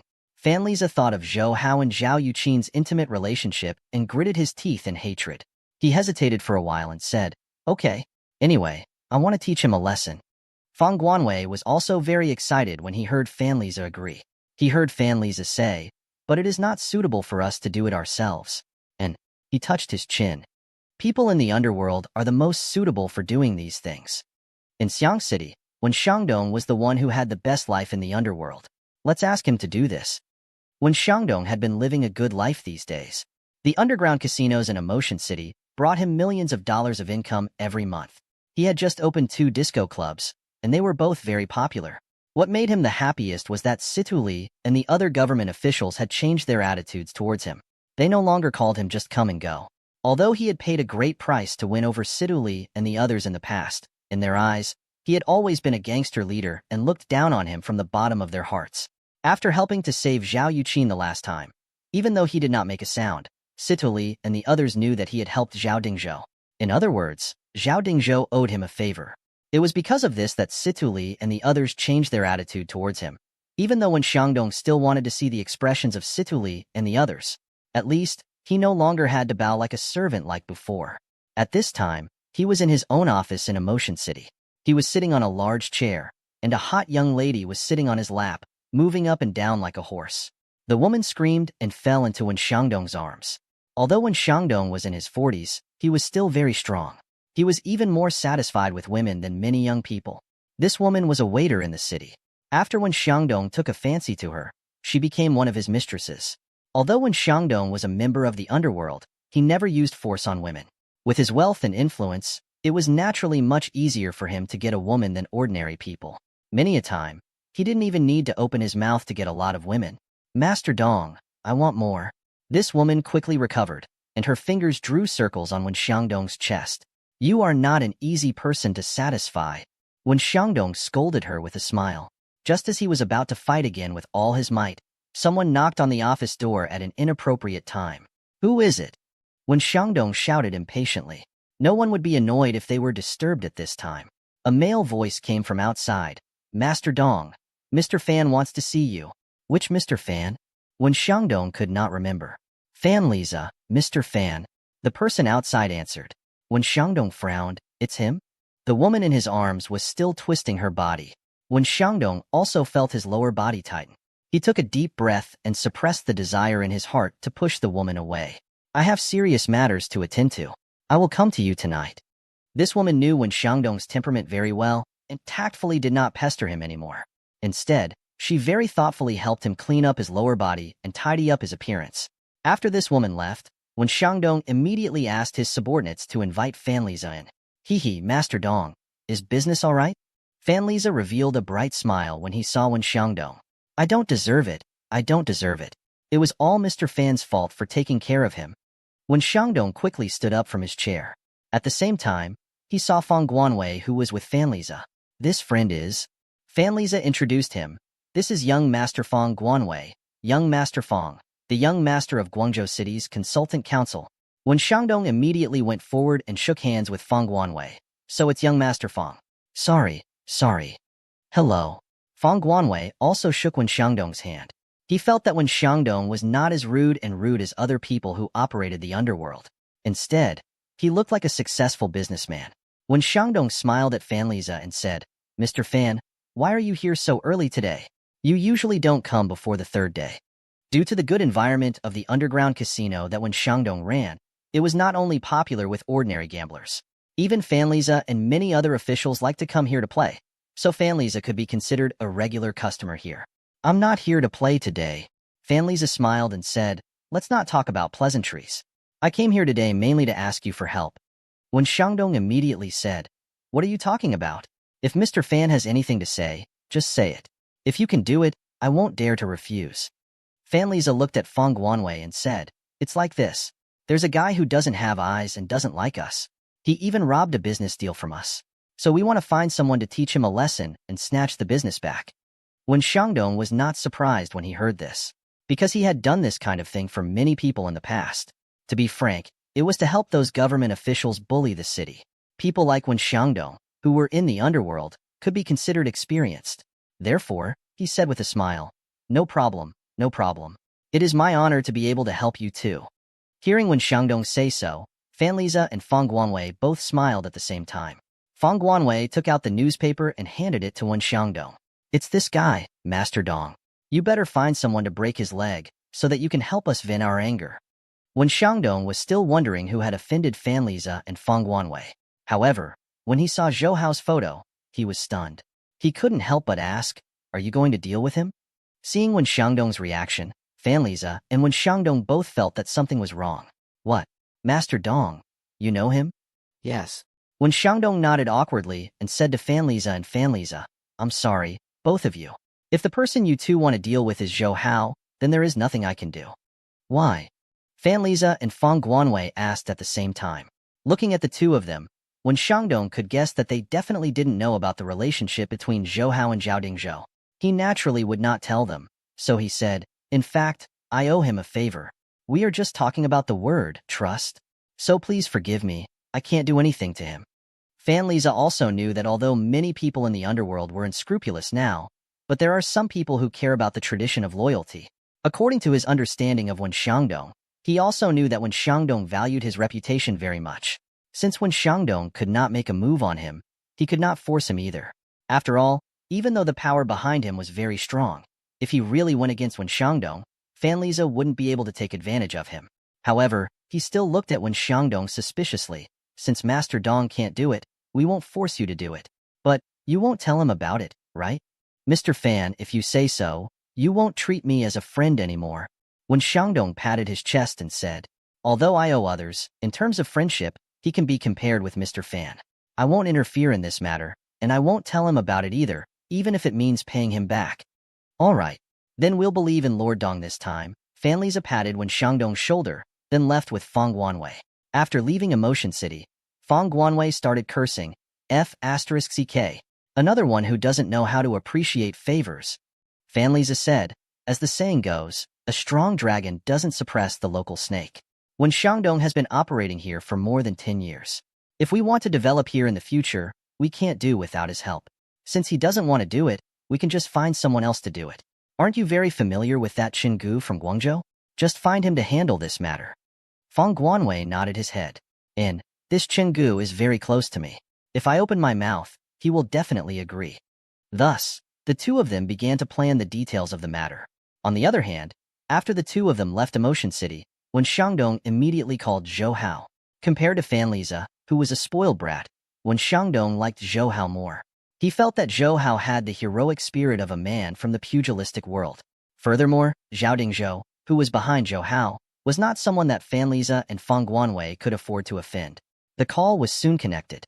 Zhou Hao's voice came from the other side. "Uncle Wen, why did you call me in such a free time? Do you want to invite me to your casino to play?" Wen Xiangdong also smiled. "Xiao Hao, don't make things difficult for Uncle Wen. Our family's small business cannot withstand your torment." He still had lingering fears about Zhou Hao's unfathomable gambling skills. "It's like this. There's something I want to remind you about. Just now, 2 people came looking for me, and they want me to help them deal with you." Zhou Hao was currently accompanying Wang Shijuan and Situ, journeying and picking clothes. When he heard Wen Xiangdong say this, he frowned and said, "Is one of them called Fang Guanwei?" "You know him." Wen Xiangdong said, "Fan Liza came with him. You might not know him. He was the son of the mayor of Guangzhou City. Tianbin Hotel was developed by him and the Xiang City government." Zhou Hao nodded. He did not expect that Fan Liza and Fang Guanwei knew each other. The two of them definitely wanted to deal with him, but it would not be good for them to come out personally. That was why they found Wen Xiangdong, the head of the underworld of Xiang City. Wen Xiangdong said over the phone, "Xiao Hao, you have to be careful. Although Uncle Wen has rejected them, I don't think they will let it go so easily." "I know, Uncle Wen. Also, thank you." Zhou Hao smiled. "What are you talking about? Do we need to talk about this?" Wen Xiangdong said, "By the way, don't tell anyone that I tipped you off. Otherwise, those 2 guys won't let me go." Zhou Hao said, "I know, Uncle Wen." Wang Shijuan, who had just put down the phone and changed into a new set of clothes, walked out of the locker room with Situ Jianying. She walked in front of Zhou Hao and asked, "Zhou Hao, do you look good?" "Yes. You are so beautiful. You will look good in anything you wear." Zhou Hao smiled and said, "Nonsense." The 2 girls glanced at him at the same time, and walked into the locker room again. At that moment, the phone rang again. Zhou Hao picked it up and put it close to his ear. Situ Li's voice came from the other side. Xiao Hao, it's me, you, Uncle Situ. Hello, Uncle Situ. Zhou Hao greeted him immediately. There is something Uncle Situ would like to ask you. Did you buy a piece of land in Shuahua village? Situ Li asked. Zhou Hao's heart skipped a beat, but he immediately felt relieved. Since Feng Guanwei said that the other half of the land in Shuahua village had already been taken over by the Xiang City government, the government must have known that he had over 7,000 acres of land, and Situ Li, who was the closest to him, was the first to come and ask about it. After putting down the phone, Wang Shijuan and Situ Jianying, who had changed back to their original clothes, came out of the changing room. Situ Jianying pouted. Why are there so many people looking for you today? Who was that just now? Zhou Hao shrugged his shoulders. Haha, it was your father who was looking for me just now. What do you mean by your father? You should have called him Uncle Situ. Situ Jianying smiled. Why is my father looking for you? Zhou Hao said, it's nothing. It's about the piece of land Feng Guanwei mentioned just now. Now the government is interested. Wang Shijuan could not help but ask curiously, what kind of treasure land is that piece of land you bought? Why are so many people interested in it? That proves that I have good taste. Zhou Hao smiled and said, the main reason is that a batch of Japanese people want to build a large production base there. It seems that they are already negotiating with the Xiang City government, and I have bought half of the land. Uncle Situ asked me to go there tomorrow. The city government and the Japanese will go there. Situ Jianying suddenly realized, oh, no wonder that Feng Guanwei wanted you to give him that piece of land. I think he wants to sell it to the Japanese to earn money. She said to Zhou Hao, since you want to sell it to Feng Guanwei for 200 million, then the Japanese must not be lower than this price. We must make a huge profit from them. Seeing the excited look on Situ Jianying's face, Zhou Hao smiled and said, it seems that you are also angry. My grandfather used to be in the Red Army. Their family was killed by the Japanese. Situ Jianying said hatefully. Zhou Hao nodded and thought, I see. He then asked, do you like the 2 sets of clothes? Wang Shijuan and Situ Jianying nodded at the same time and said at the same time, that set of clothes is pretty. So Zhou Hao turned his head and said to the waiter beside him, please wrap those 2 sets of clothes up. The waitress, who was already so old, thought that Zhou Hao and the others were just looking at them casually. She didn't think that they would really buy them. It took a while for her to react. She quickly went to get the 2 sets of female clothing. Zhou Hao, it's not good. Those clothes are very expensive. Wang Shijuan was a little hesitant. Situ Jianying, who was beside her, said, what are you worried about, Shijuan? Zhou Hao is so rich now. Besides, it is a man's responsibility to buy clothes for girls. After saying that, she revealed a brilliant smile to Zhou Hao. Then I will also thank you. Zhou Hao smiled and shook his head. He thought that it would be better if the innocent and kind Wang Shijuan was not taught badly by Situ Jianying. It was already past 5 o'clock in the afternoon when they left the clothing store. Situ Jianying also said goodbye and left. Before she left, she winked at Zhou Hao. Do you want me to help you find out about my father tonight? Sure. Zhou Hao was happy to agree. After returning home with Wang Shijuan, Zhou Hao took out his big brother and dialed Zhao Yuqin's number, telling her about the land. Zhao Yuqin was also very surprised when she heard that. At the same time, she also suggested that she go with Zhou Hao to meet the people of Xiang City's government and that group of Japanese. Sister, I miss you. After talking about proper business, Zhou Hao said what he thought to Big Brother Da. Little enemy, I miss you too. Zhao Yuqin's soft voice could melt Zhou Hao's heart in an instant. Zhou Hao also noticed that her voice was very soft. He knew that she might still be in Galaxy Securities, and that no one else could hear her. The two of them chatted happily for a while before reluctantly putting down the phone. Zhou Hao couldn't help but look forward to meeting Zhao Yuqin tomorrow. The next day, Situ Li drove a car with a government license to Zhou Hao's building early in the morning to pick him up. Zhou Hao originally planned to wait for Zhao Yuqin, but Zhao Yuqin called him at the last minute, saying that there were some matters in Galaxy Securities that needed her to handle, so he could only go there later. After getting into Situ Li's car, Zhou Hao found that Gao Holu was also inside, so he quickly greeted him. Xiao Hao, when did you buy that piece of land in Shuahua village? I didn't even tell Uncle Gao about it. Gao Holu showed a very dissatisfied expression, but there was no blaming look in his eyes. Zhou Hao immediately showed fear and trepidation.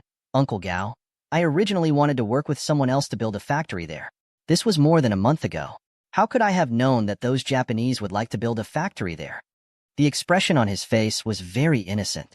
Uncle Gao, we are really going to build a factory there. The government won't make things difficult for us just because of those Japanese, right? This is like showing respect to foreigners. The more he showed his determination to build a factory in Shuahua village, the more reason he had to negotiate with the government and the Japanese. Sure enough, after hearing Zhou Hao's words, Gao Holu and Situ Li looked at each other with unnatural expressions. Gao Holu sighed slightly. Xiao Hao, you don't know the inside story. The one you are interested in is a very famous friend group in Japan. The friend metal industry under their banner wants to build a large production base to produce agricultural machines, car engines, and various spare parts in our country. Originally, they wanted to find a place in Guangzhou, but due to various factors, they finally set their sights on Xiang City. Zhou Hao knew about the resident group. It was one of the few large corporations in Japan, and it was very powerful. Because of this, Zhou Hao was even more determined to take advantage of them. At this time, Gao Holu said, Xiao Hao, if the resident metal industry really built a production base in Xiang City, then it will bring about the economy of the entire Xiang City. Uncle Gao is not an outsider. But now our country has entered a stage of development with economic development as the center. We must prioritize the overall situation. The meaning behind his words was that he wanted Zhou Hao to make concessions. Zhou Hao lowered his head and pretended to think hard. After a long while, he said, Uncle Gao, if it is for the economic development of Xiang City, then it's fine if I suffer a little. However, we have already started working on that piece of land. Many of the equipment in the factory is about to be transported there. Many preparations have already been completed. If we were to change the location of the factory now, it would be a huge loss. Uncle Gao, you can't possibly sacrifice us completely, right? Of course not. Gao Holu said, the government is willing to compensate you. He exhaled and extended 5 fingers to Zhou Hao. 5 million. How about 5 million? Xiao Hao, we know that you only spent 1 million to buy that piece of land. Even if you add in half of your factories, 5 million should be enough. Zhou Hao shook his head. This 5 million was much higher than the 2 million that Feng Guanwei had offered. However, it was still far from the price Zhou Hao had in mind. He said, Uncle Gao, our losses do not only depend on the land and the factory. Gao Holu and Situ Li cursed in their hearts at the same time. They originally wanted to use 5 million to get Zhou Hao to sell the land to the government. Then the government would have all the land and negotiate with their friends in the metal industry for greater benefits. That was why the government sent out Situ Li and Gao Holu, who had the best relationship with Zhou Hao. Situ Li said to Zhou Hao, then what price do you want? Actually, after you called me yesterday, Uncle Situ, I discussed with my partners. Zhou Hao said, to be honest, I only took a small part in this matter. That piece of land was also bought in the name of my mother. Other than that, we really didn't have any other use. He said this to express to Gao Holu and the others that this wasn't his intention. It was all the people behind him who pushed it, so that Gao Holu and the others wouldn't take it out on him. Gao Holu glared at Zhou Hao. Kid, don't be long-winded. Tell me quickly, what kind of price do you want to give up that piece of land? Zhou Hao hesitated for a moment before extending 3 fingers at him. Situ Li frowned and said, 10 million? 10 million? Gao Holu also exclaimed, our government does not have that much money. Zhou Hao shook his head immediately. No, Uncle Gao. It's not 30 million. It's 300 million. Chi. Situ Li, who was sitting in the driver's seat, suddenly stepped on the brakes. The car also left 2 black marks on the road. Fortunately, there were no cars on the road, so there was no accident. Zhou Hao, who was sitting in the back, also hit the back of the chair in front of him because of inertia. Uncle Situ, calm down. Gao Holu and Situ Li turned around at the same time and glared at Zhou Hao. How do you want us to calm down? 300 million. Are you B***starred so poor? When they heard Zhou Hao's offer, even Gao Holu, who was usually polite, started cursing. Facing the 2 men who were glaring at him, Zhou Hao shrunk his neck and said, please calm down. This wasn't my idea. I just wanted to transmit my voice. It was my partner who suggested it. Who is it? Situ Li was also very angry. This is clearly extortion. See if I don't arrest him. Gao Holu also said, Xiao Hao, tell us, who is your partner? I will talk to him personally. As the mayor of Xiang City, Gao Holu felt that his position as the mayor should be able to suppress ordinary businessmen. It's Ms. Zhao. Zhou Hao said. She is the boss of Galaxy Securities. This was what he had discussed with Zhao Yuqin yesterday. With Zhao Yuqin's identity, she could scare Situ Li and the others. Situ Li was stunned when he heard this. You were talking about Zhao Yuqin and Miss Zhao? Zhou Hao nodded. Situ Li and Gao Holu looked at each other. They all knew Zhao Yuqin's identity. Gao Holu was also a little scared. As the mayor of a prefectural city, he really could not do anything to her. The three people in the car all became silent. Gao Holu and Situ Li took out a cigarette at the same time and put it in their mouths. They smoked for a long time. Gao Holu waved his hand and said, "Never mind. We can't get involved in this matter. Anyway, the government has another half of the land. As for the rest, Zhou Hao, you can talk to those Japanese yourselves. We have no choice but to do this." Zhou Hao also pretended to be in a difficult position, but Situ Li and Gao Holu did not know that this was actually Zhou Hao's true goal. Zhou Hao, Situ Li, and the others soon arrived at Shuahua village. They saw that a lot of people had gathered below the gateway at the entrance of Shuahua village. The chief of Shuahua village, Daizhong, was also there. A group of government officials, including the secretary of the municipal party committee, Desolate Yu of Xiang City, were chatting with a few men in suits. These men were not tall, and their hair was combed meticulously. They were very particular about their appearance. Zhou Hao guessed that these men should be from the metal industry. After getting off the car, Zhou Hao followed Gao Holu and Situ Li to the gateway of Shuahua village. Desolate Yu immediately smiled at the dignified middle-aged man beside him. "They are here." A young man beside the middle-aged man quickly approached him and said a few words. He was probably translating Xiao Yu's words for him. Desolate Yu looked over at Zhou Hao and gave Gao Holu a meaningful look, asking about the result of their discussion. Gao Holu shook his head slightly at Desolate Yu. When Desolate Yu saw this, he immediately frowned. "Mr. Zhou." Daizhong walked forward and greeted Zhou Hao. Originally, he was the village chief of a small village. Normally, he wouldn't have the chance to meet officials like Xiao Yu and Gao Holu. This could be considered a coincidence. He didn't have anything to say just now. Now that he finally saw someone he knew, he naturally came over to chat. However, it seemed like Daizhong was very upset. "Chief Dai, how have you been recently?" Zhou Hao smiled warmly. Daizhong sighed and said in a low voice, "It's not good. Now the villagers are blaming me. Sigh, I hate myself too. Why was I in such a hurry to sell the land to you? You know, the city government gave us 5 million when they took the remaining half of the land." Sigh. "Hee, there's no use regretting it now. We signed the contract in black and white." Zhou Hao said, "But I'm not much better either. Now the government and the Japanese want our land. But my partner doesn't want to sell it at all. Now, we have to see how we can negotiate with them." Daizhong scratched his head. "I don't understand the business of you businessmen. You can get involved yourself." Zhou Hao. At this time, he waved at Zhou Hao after chatting with Desolate Yu for a while. Zhou Hao smiled at Daizhong and quickly walked over. Desolate Yu extended his hand to Zhou Hao and said with a smile, "Comrade Zhou, the last time we met, you were the one who fought the drug dealers bravely. Mayor Gao and I are representing the government to visit you." "Yeah, I also feel very honored." Zhou Hao held Desolate Yu's hand. "Come, let me introduce you." Desolate Yu brought Zhou Hao to the side of the middle-aged Japanese man. "This is Mr. Kazuo Koike, the executive director of our friend's metal industry. The other few are also management staff of our friend's metal industry. As for this one..." Xiao Yu pointed to the young man in his 30s next to Kazuo Koike. "This is Kazuo Koike's translation, Mr. Junyan Jing." Zhou Hao noticed that there was an unnatural expression on Xiao Yu's face when he introduced the translator called Jing Shangyan. To be more specific, Zhou Hao saw a hint of disdain in Xiao Yu's eyes. When he looked at Jing Shangyan again, Zhou Hao immediately guessed that this guy was the so-called Japanese. Looking at Xiao Yu's disdainful expression, Jing Shangyan was obviously not the kind of Japanese who was born and raised in Japan despite having the blood of a Chinaman. He was born and raised in China, and after going through many procedures, he obtained Japanese nationality and moved to Japan. Even his name was changed to Japan. Zhou Hao also glanced at Jing Shangyan, feeling ashamed for his ancestor in his heart. At this moment, Kazuo Koike, the executive director of the metal industry, looked at Zhou Hao and whispered a few words to Jing Shangyan, who was beside him. Jing Shangyan nodded his head repeatedly, and his expression was very respectful to Kazuo Koike.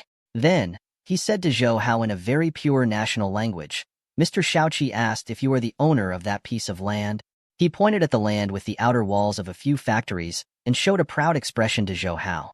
Zhou Hao did not say anything, but just glanced at him. Kazuo Koike did not have that kind of arrogant expression when he looked at him just now. Instead, this Jing Junyan, who acted as the translator, acted high and mighty.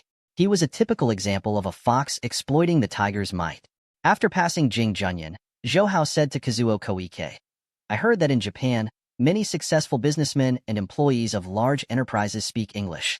I heard that in Japan, many successful businessmen and employees of large enterprises speak English. Then you should be able to. Mr. Kazuo Koike. As soon as he spoke, Xiao Yu, Gao Holu, and Situli were a little stunned. Even Kazuo Koike was surprised because Zhou Hao spoke unusually fluent English.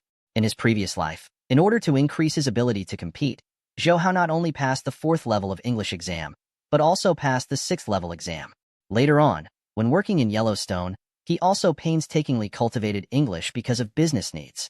Although he could not apply for the level 8 specialized exam, his standard was not inferior to the English professionals who passed level 8. Kazuo Koike quickly regained his calm and smiled at Zhou Hao. He also said in fluent English, "Now it seems that we can use English to communicate directly. This is very good." Indeed, as Zhou Hao said, most successful businessmen and employees in large enterprises in Japan knew English. Because they often did business with people from Europe and America, English became a necessary skill. That Isa Junyan was also stunned. At the same time, he had a grudge against Zhou Hao. He felt that Zhou Hao had lost face in front of everyone. "You are probably Zhou Hao Jun," Kazuo Koike said to Zhou Hao. "You are the owner of the other half of the land?" Zhou Hao shook his head. "No, but I can represent their opinion." Kazuo Koike nodded, then extended his right hand and made a gesture of invitation. "Let's go and take a look." Okay. The group walked to the desolate land next to Shuahua village. Zhou Hao bought more than 7,000 acres of land. There were 3 large factories. They were called factories, but they only had outer walls and simple iron roof. The other 8,000 acres of land that the Xiang city government had taken over had already been cleared of weeds, revealing bare and flat mud. Kazuo Koike stood there and looked at the vast land in front of him. "Our friend, the metal industry, plans to build a large production base here. We will produce all kinds of agricultural machines, cars engines, and other parts. The sales network will also cover the entire China." He looked back at Zhou Hao and said, "I also believe that if this production base is built, its influence will spread to the entire Guangdong province. The economy of Xiang City will also be affected." Zhou Hao nodded and smiled. "I know all of this. At the same time, I sincerely thank your company for coming to Xiang City to invest. However, your factory has hindered the development of Xiang City and even the entire Guangdong province." Kazuo Koike's tone suddenly became stern. He was smart enough not to say that Zhou Hao opposed their company, but to hinder the development of Xiang City and Guangdong. Zhou Hao was not scared by him. Instead, he sneered and said, "Mr. Shaoqi is such a big hat. It was undeniable that if your production base was built, it would bring good opportunities for our city and Guangdong province to develop. But Mr. Shaoqi, you should also know that our country has been restructuring and opening for many years. Our economic opening is not only for foreign investors like you, but also for our domestic private companies. Let's put it this way, in principle, private companies have the same status as foreign companies like you." In fact, Zhou Hao himself knew that this was not realistic. Even in the future, foreign companies' status would be much higher than domestic private companies. However, domestic policies could not explicitly say that the status of domestic private companies was lower than that of foreign companies. This would cause a huge uproar. Besides, your production base can bring opportunities for Xiang City and even Guangdong province to develop. Can't we? Mr. Shaoqi, aren't you looking down on us too much? Zhou Hao showed no signs of weakness. Kazuo Koike was also a little speechless by Zhou Hao's words. After all, this was China. He could not say that Japanese companies were much better than China's companies. Xiao Yu and the others on the other side also learned about the conversation between Zhou Hao and Kazuo Koike through the people who knew English. Xiao Yu said to Gao Holu, "Old Gao, this Zhou Hao is really amazing. He is really good at reasoning. Even that old fox Kazuo Koike couldn't gain any advantage over him." These people had met Kazuo Koike before. They knew that Kazuo Koike was a cunning old fox who wouldn't take advantage of others. Therefore, when they saw him being defeated by Zhou Hao, they could finally heave a sigh of relief. At the same time, they couldn't help but praise him. At this time, Kazuo Koike said to Zhou Hao, "Your government has already said that they can't take your land. So if we really want to build a production base here, we have to negotiate with you." He stared at Zhou Hao. Then, "Zhou Hao Jun, if we want to buy the land in your hands, how much do we need?" "Xiao Hao." Zhou Hao was just about to bid when he heard Zhao Yuqin calling from behind. He quickly turned around and saw Zhao Yuqin, who was wearing a professional suit, walking towards him. He shouted happily, "Sister." At the same time, Xiao Yu's secretary came to his side and gave him a big brother. Secretary Xiao, I have a call for you. Xiao Yu frowned, but he still took the call. Who is it?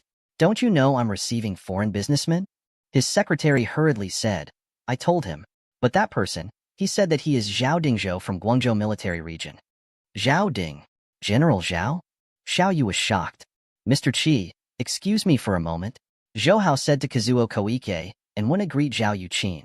Kazuo Koike, Jing Shangyan, and the rest of his friends from the metal industry were all stunned when they saw Zhao Yuqin.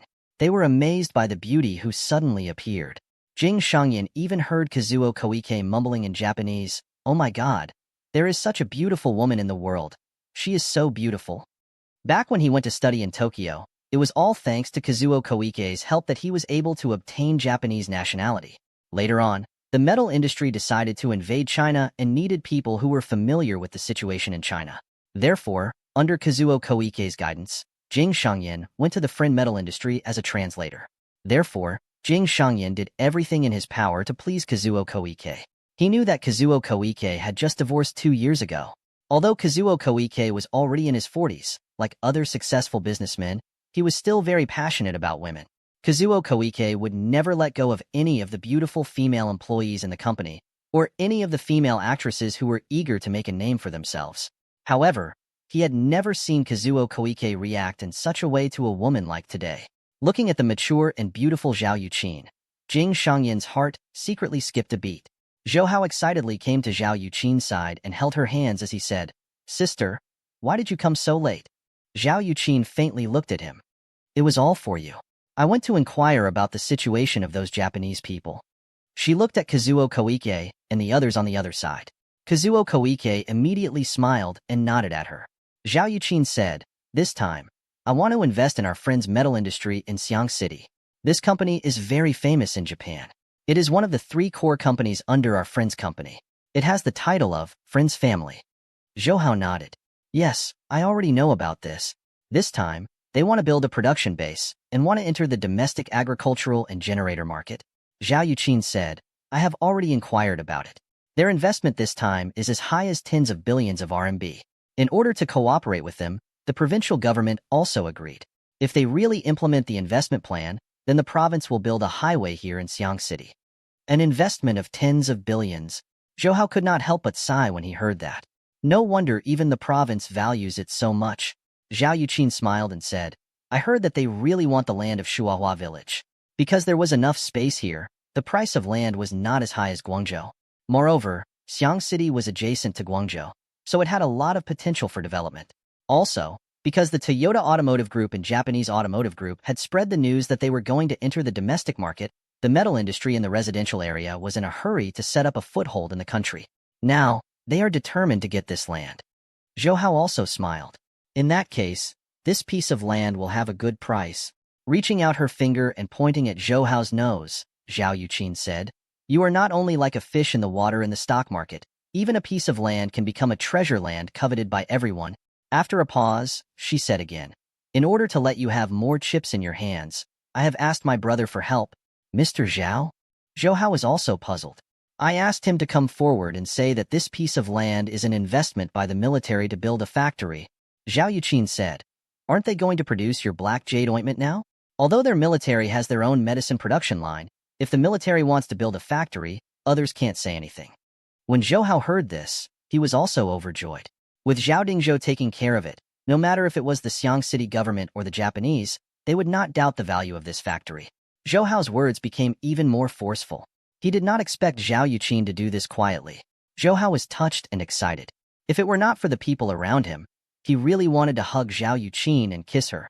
"Comrade Zhou, Comrade Zhou." At this moment, Xiao Yu also waved at Zhou Hao. Zhao Yuqin smiled when she saw the expressions on their faces. "It seems like my brother has already informed them." Zhou Hao nodded and walked over. Zhao Yuqin didn't want to entertain them, so she stayed here. Xiao Yu said to Zhou Hao with a bitter face, "Comrade Zhou, why didn't you tell us that it was a pharmaceutical factory in the military?" He had just received a call from Zhao Dingzhou. Zhao Dingzhou said that those factories were used by the military to produce medicine for the army, which shocked Xiao Yu and the others. They thought that it was no wonder that Zhou Hao dared to reject the city government. It turned out that behind him was the military. "General Zhao asked our city government to cooperate with you as much as possible. He also expressed the attitude of the military. This factory can be changed, but the military cannot suffer any losses. Xiao Yu said to Zhou Hao. Zhou Hao shrugged. I told Uncle Gao the same thing before. We can change the location of the factory, but we can't lose out either. Gao Holu gritted his teeth in anger. You be asterisk starred. You didn't tell me that this was a pharmaceutical factory that was going to be built in the military. Zhou Hao shrugged and did not comment. At the same time, he saw that the city government had sent someone to explain to Kazuo Koike and the others. Zhou Hao Jun. So this is the site of your country's military business? Kazuo Koike was obviously surprised by this situation, because he knew that in any country, as long as it involved the military, things would not be easy to handle. After all, the military was extremely important to a country. Zhou Hao smiled faintly. That's why I said you shouldn't underestimate our company. Your production base can bring development to Xiang City and even the entire province, while our company can benefit the country. Since he had the banner of the military, Zhou Hao naturally followed along. Kazuo Koike sighed. But just now, your government also told us that your company's location can be moved, as long as we provide a reasonable price. Zhou Hao smiled and nodded. At the same time, he realized that Jing Shangyan, who was beside Kazuo Koike just now, had actually gone to Zhao Yuqin's place and seemed to be discussing something. Zhou Hao thought that Kazuo Koike had guessed that Zhao Yuqin was also related to this matter, so he sent Jing Shangyan to help persuade her. Zhou Hao thought that he had already discussed this with Zhao Yuqin. It would be useless no matter how Kazuo Koike and the others persuaded Zhao Yuqin. Therefore, he didn't pay much attention to it. Kazuo Koike also said at this time, back to the question just now, Zhou Hao Jun, what kind of price do you think is reasonable? 300 million. Zhou Hao stretched out 3 fingers. Yen? Kazuo Koike asked. Zhou Hao smiled. Mr. Shaoqi, yen is useless in our country. Then do you mean 300 million renminbi? Kazuo Koike frowned. Seeing Zhou Hao smile but not answer, he immediately said, that's impossible. Facing Kazuo Koike's refusal, Zhou Hao didn't say anything. He just looked at Kazuo Koike with a smile. It clearly meant that he was saying, it doesn't matter if you agree or not. It's better if you give up. We don't have to go through so much trouble to relocate. We don't have any losses. Looking at Zhou Hao's indifferent expression, Kazuo Koike was also furious. He thought that this young man was actually so troublesome to deal with. He was even more difficult to deal with than many big shots in the business world. Shameless. Just as Zhou Hao and Kazuo Koike were silent, Zhao Yuqin's scolding came from the other side. There was also a clear and loud clapping sound. Zhou Hao and Kazuo Koike looked at the sound at the same time. They saw that Jing Junyan was rubbing his left cheek and glaring at Zhao Yuqin. He even loudly scolded her for not knowing how to appreciate favors. Zhou Hao did not hesitate to rush over and protect Zhao Yuqin. Sister, what's going on? Zhao Yuqin's face was red, but she was angry. She pointed at Junyan Jing and said angrily, you ask him? It turned out that when Jing Shangyan saw Zhou Hao and Kazuo Koike talking in English, his translation was useless. When he saw Zhao Yuqin by herself, he had an idea. He quietly went to Zhao Yuqin's side. As soon as he opened his mouth, he asked Zhao Yuqin whether she wanted to enjoy luxury and wealth in Japan. Then, he bragged about how prosperous Japan was and how developed it was. His living standards were many times better than in China. Then, he told Zhao Yuqin that the executive director of the metal industry, Kazuo Koike, liked her very much. As long as she could win Kazuo Koike's heart, she would be able to fly up the tree and become a phoenix. She would be able to enjoy a heaven-like life in Japan. Jing Shangyan only saw Zhao Yuqin and Zhou Hao getting to know each other and thought that she was just an ordinary white-collar worker in the country. Just now, he saw that Kazuo Koike had a good impression of her, so he acted on his own accord and became a pimp. In the end, he even said that although Kazuo Koike was already a middle-aged man, his sexual ability was still very strong, and that he was a man among men. When Zhao Yuqin heard this, she finally could not bear it any longer. She raised her hand and gave him a slap. After hearing the whole story, this Jing Shangyan became even more vulgar and ugly in Zhou Hao's eyes, especially when he blasphemed Zhao Yuqin.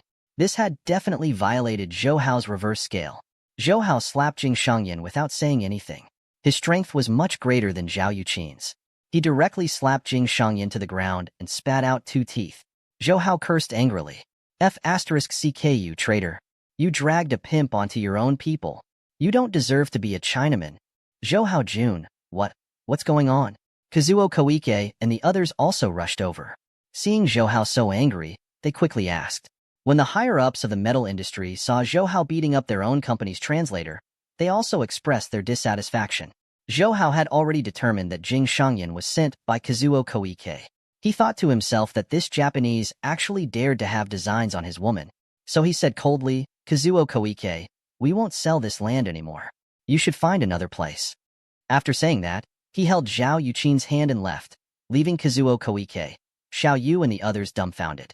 Zhou Hao led Zhao Yuqin into Zhao Yuqin's Mercedes-Benz without looking back, leaving no room for negotiation.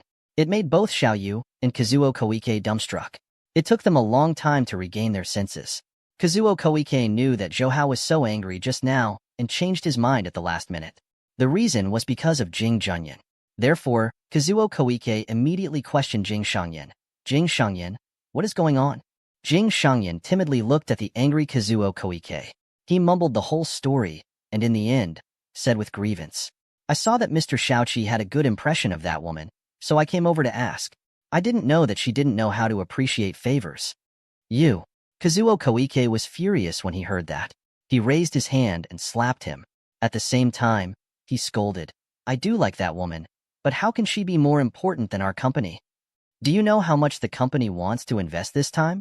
If we don't get this land, do you know how much the company will lose? You idiot." After saying that, he slapped Jing Junyan again. This time, Jing Shangyan was slapped by Zhao Yuqin, Zhou Hao, and Kazuo Koike one after another. Both sides of his face were swollen. On Xiao Yu's side, in order to prepare for an emergency, their government had also brought 2 Japanese professionals over. That was why they had heard what Kazuo Koike and Jing Shangyan had said. When Xiao Yu and Gao Holu heard that Jing Shangyan actually dared to pull the leather strip onto Zhao Yuqin's body, they couldn't help but feel that his stupidity was laughable. Xiao Yu sneered at Kazuo Koike. "Mr. Shaoqi, things aren't that simple.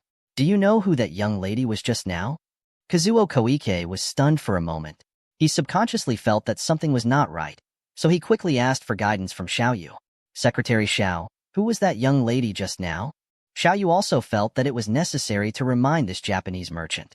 "We just said that those factories are the pharmaceutical factories that Guangzhou military is going to build. And the commander of Guangzhou military region is the brother of Miss Zhao just now." Hearing this, Kazuo Koike's expression changed drastically, and Jing Shangyan's face immediately turned green. Xiao Yu also said, "Also, do you know who Miss Zhao's father is? His position is very high. The situation in every country is different." Speaking of this, Xiao Yu looked at Gao Holu who was standing beside him.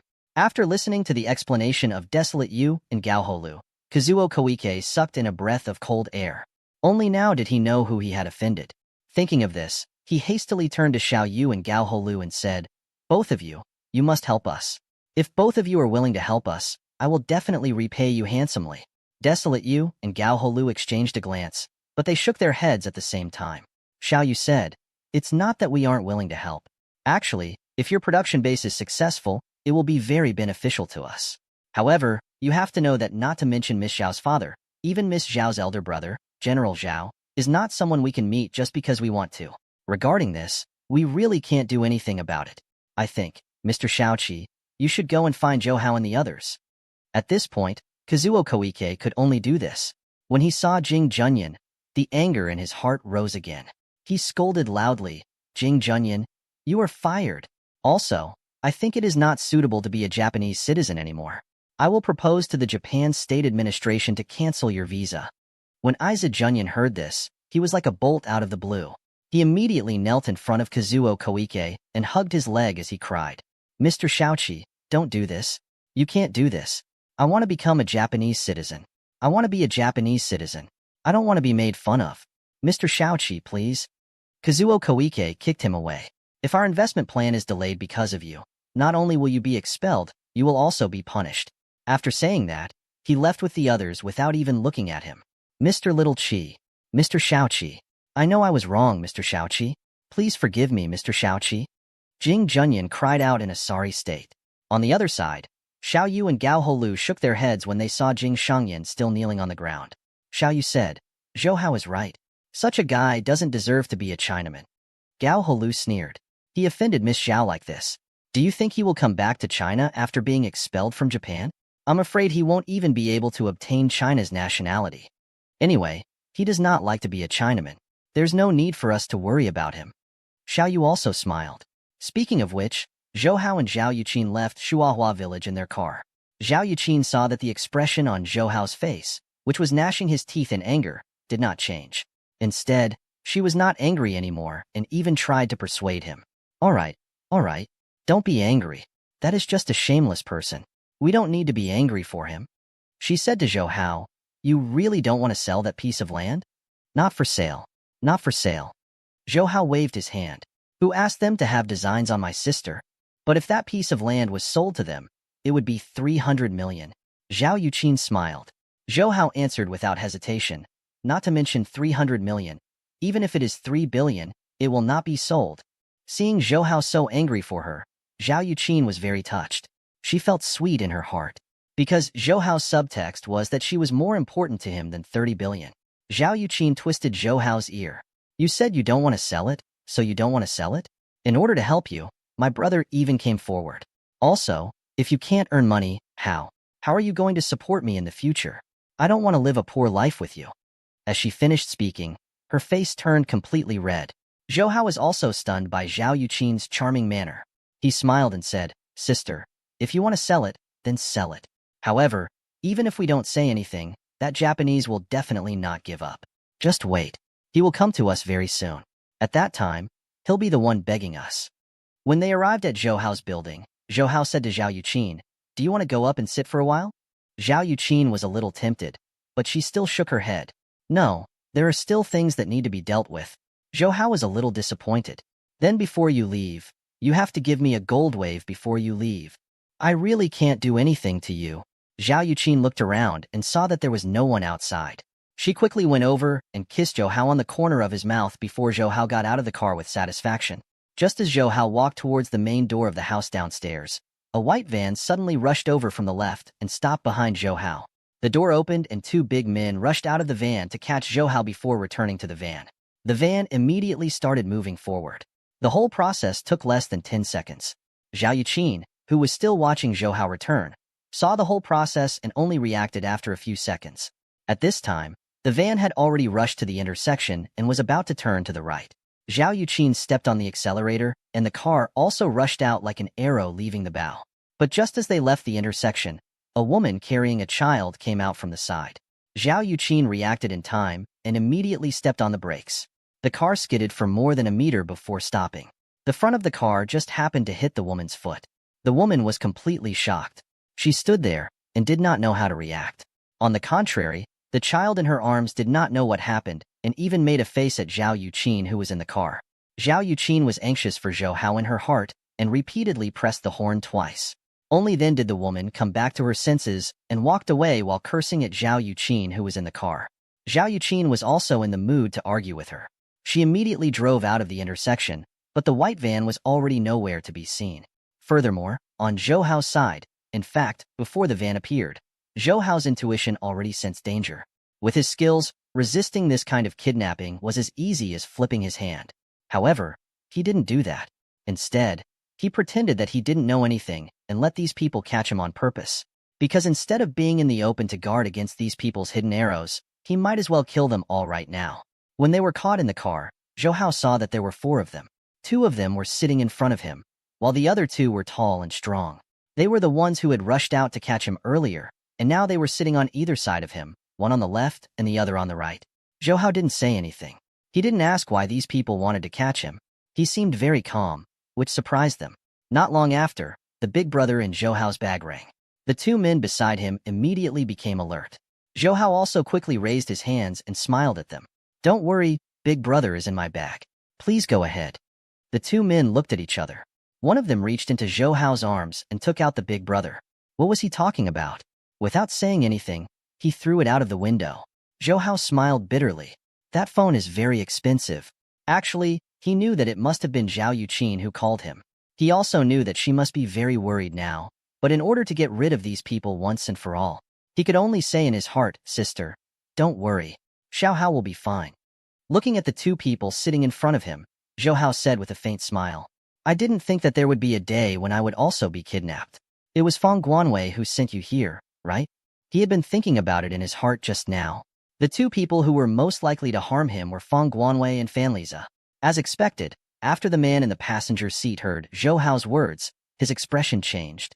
Zhou Hao knew he had guessed correctly when he saw the expression of the man in front of him. At the same time, he felt that Feng Guanwei and Fan Lize were quite bold. They had even kidnapped and extorted people. If you keep talking nonsense, I will throw you outside. The man in the passenger seat said to Zhou Hao fiercely. In fact, he was Chen Gu, whom Feng Guanwei found. He was also a gangster in Guangzhou. With Feng Guanwei's care, the journey was smooth. There were 2 large nightclubs in Guangzhou. Therefore, when Feng Guanwei personally spoke this time, he immediately brought a few of his subordinates from Guangzhou to Xiang City. Zhou Hao looked at the rapidly retreating road outside, shrugged his shoulders, and said with a smile, "If I die, the first person your master will not let go of will definitely be you." Seeing that Chen Gu seemed to have reached the brink of exploding, Zhou Hao continued, all right, I won't speak anymore. This should be fine, right?" Chen Gu knew that although Zhou Hao's words were unpleasant to the ears, it was the truth. Feng Guanwei had told him before that Zhou Hao's matter was very important, so he couldn't make any mistakes.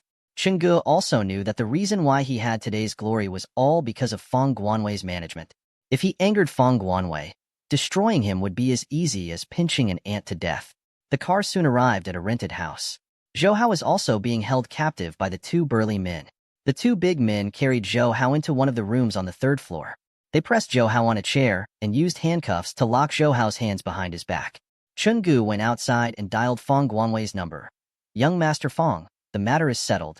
Feng Guanwei, who was on the other side of the phone, was also very happy when he heard this. "Is that so? Then let's go there immediately." But Chen Gu hesitated for a moment, but he still gritted his teeth and said, "But that guy seems to know that you are the one who did this." "What? Didn't I tell you to be careful? How could I let him know?" Feng Guanwei's furious roar came from the phone. Chen Gu slightly took the microphone away. His face was full of fear. "Young Master Feng, it wasn't us who said it. He guessed it himself."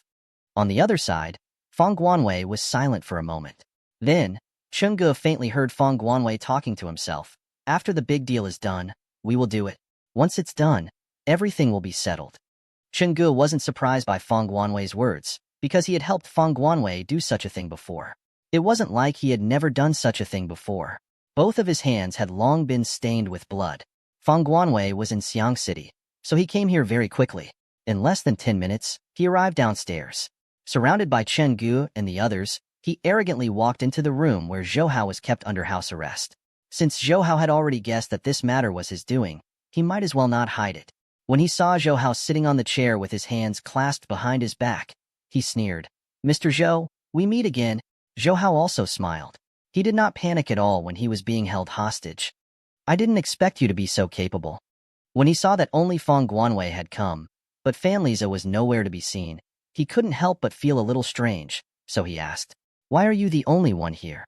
When Feng Guanwei heard this, his expression immediately changed. "Why? Did Wen Xiangdong tell you?" He saw Zhou Hao deliberately show a puzzled expression. "You guys want to look for Wen Xiangdong?" He definitely didn't promise you guys to come and deal with me. He is a man who values the principles of the martial world. Since he owes me a favor, he naturally won't do anything to me." He looked at Chen Gu and the others in the room. "No wonder I feel that these people are so unfamiliar. It seems that you found another one." Hearing what Zhou Hao said, Feng Guanwei wasn't sure if Wen Xiangdong was the one who tipped Zhou Hao off. But when he saw Zhou Hao's fearless look, he was very angry. "Cut the crap. You should know why I caught you here." He took a document from the person beside him and threw it to the ground in front of Zhou Hao. "Quickly sign this document and give that piece of land to me. If you know what's good for you, perhaps I can spare your life." Zhou Hao glanced at the document on the ground indifferently. It showed that Zhou Hao had unconditionally transferred the piece of land in Shuahua village to Feng Guanwei. In other words, Feng Guanwei wasn't even willing to pay the 2 million that he had proposed. Zhou Hao couldn't help but laugh. He said to Feng Guanwei, "This is not right. You want to take my land without giving me a single cent. D***, you still dare to ask for money from me now that you are in my hands?" Feng Guanwei sneered and said, "Let me tell you, if you don't sign this transfer document, you can forget about leaving this room tonight." He had already received the news that the resident from the metallic industrial had come to Xiang City and had officially discussed matters with the city government. So he had to get Zhou Hao's land as soon as possible. Zhou Hao did not answer immediately. Instead, he looked at him and said, "Today, I have met the executive director of the metal industry with the government."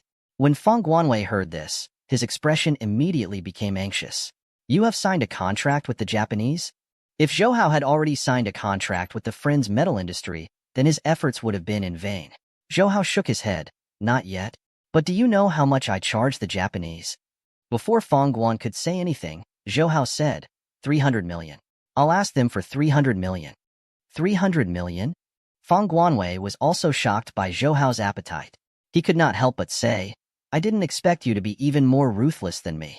However, it seemed that you wouldn't be able to earn 300 million. Humph. Humph. I don't care how much you bid for the Japanese. Hurry up and sign this document for me. What if I don't sign it? Zhou Hao met Fong Guanwei's gaze fearlessly. Seeing Zhou Hao's calm look and recalling the time when he rejected him in Tianbin Hotel, Fong Guanwei immediately became angry. He looked like he was gnashing his teeth in anger. It seems like you have given you some trouble. You don't know how powerful I am. Then, he turned to Chingu and said, break his legs for me. Let's see if he still dares to be so arrogant. Chingu immediately gave those two men a look. Those two men nodded. One of them grabbed Zhou Hao's ankle and pressed his legs on the ground. The other picked up an arm-thick Fong Mu from the corner of the room and stood beside Zhou Hao, raising it high. Fong Guanwei was a little excited. He really wanted to see Zhou Hao's panicked look. Unexpectedly, Zhou Hao, who was tied back to the chair, did not show any fear. Instead, he looked at Fong Guanwei with a smile. Fong Guanwei hated Zhou Hao's fearless look even more. He gritted his teeth and shouted at the burly man who was holding Fong Mu up high, attack! The burly man who was holding Fong Mu with both hands immediately swung down upon hearing this. Fong Mu, who was as thick as an arm, also fiercely fell towards Zhou Hao's tibia bone. The surrounding people could even hear the sound of the wind brought up by Fong Mu. Bang! A dull sound was heard, but what Fong Guanwei, Chingu, and the others expected was that Zhou Hao's legs didn't break. Instead, due to the huge vibration, Fong Mu was bounced back and hit the burly man's forehead, causing him to feel dizzy. Zhou Hao looked at Fong Guanwei and the others as if he didn't notice anything. The smile on his face was still the same. When Zhou Hao circulated his genuine aura, even bullets could not penetrate his body, let alone a mere piece of wood. Fong Guanwei's first reaction was that Zhou Hao wore a steel plate on his leg, and he immediately got someone to lift his pants. However, Zhou Hao did not wear anything on his leg, and Fong Mu did not leave any bruises on it. What? What is going on? Fong Guanwei muttered to himself. Chingu, who was used to seeing bloodshed, immediately thought that he might have kicked an iron plate. This Zhou Hao must have practiced hard qigong and some other martial arts, and his cultivation wasn't shallow. Just as he was about to remind Fong Guanwei to be careful, he saw Zhou Hao's hands, which were tied to the back of the chair, suddenly move. He struggled to the side. At the same time, he heard a ding sound. The steel handcuffs were actually broken by Zhou Hao. Young Master Fong, leave quickly. Let's drag him for a while. Chingu immediately determined that this Zhou Hao was definitely not a good person. He also made a prompt decision to let Fong Guanwei go first. If anything happened to Fong Guanwei, his father wouldn't let Chingu go. Zhou Hao slowly stood up from his chair and smiled at Fong Guanwei and Chingu. There must be something you guys don't know. I am a huge beehive. I can't just casually touch it. On the other hand, after Zhou Hao was kidnapped, Zhao Yuqin was very worried. She called his big brother, but it didn't take long before she received no news.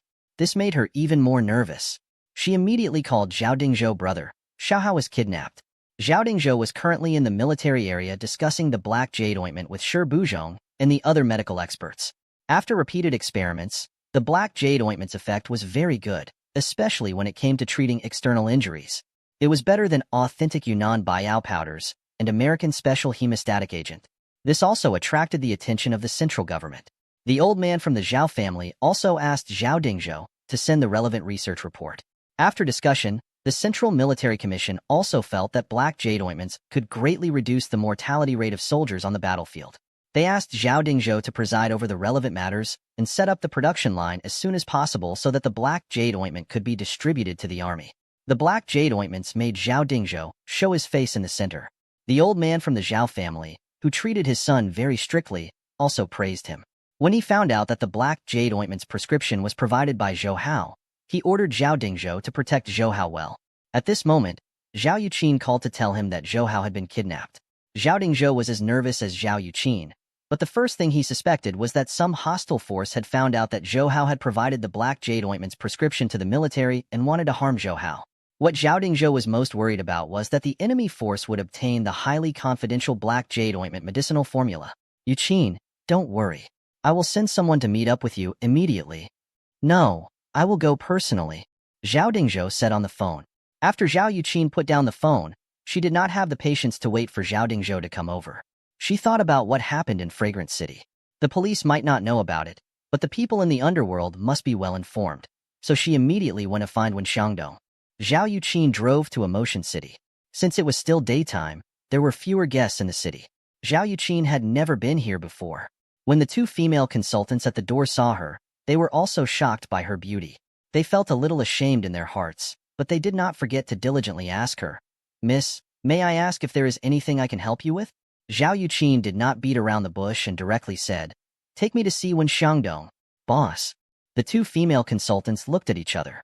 The employees in the city called Wen Xiangdong boss, while the people in the underworld called him Master Dong. Only the government officials dared to call him by his name. Now, Zhao Yuqin came to find Wen Xiangdong.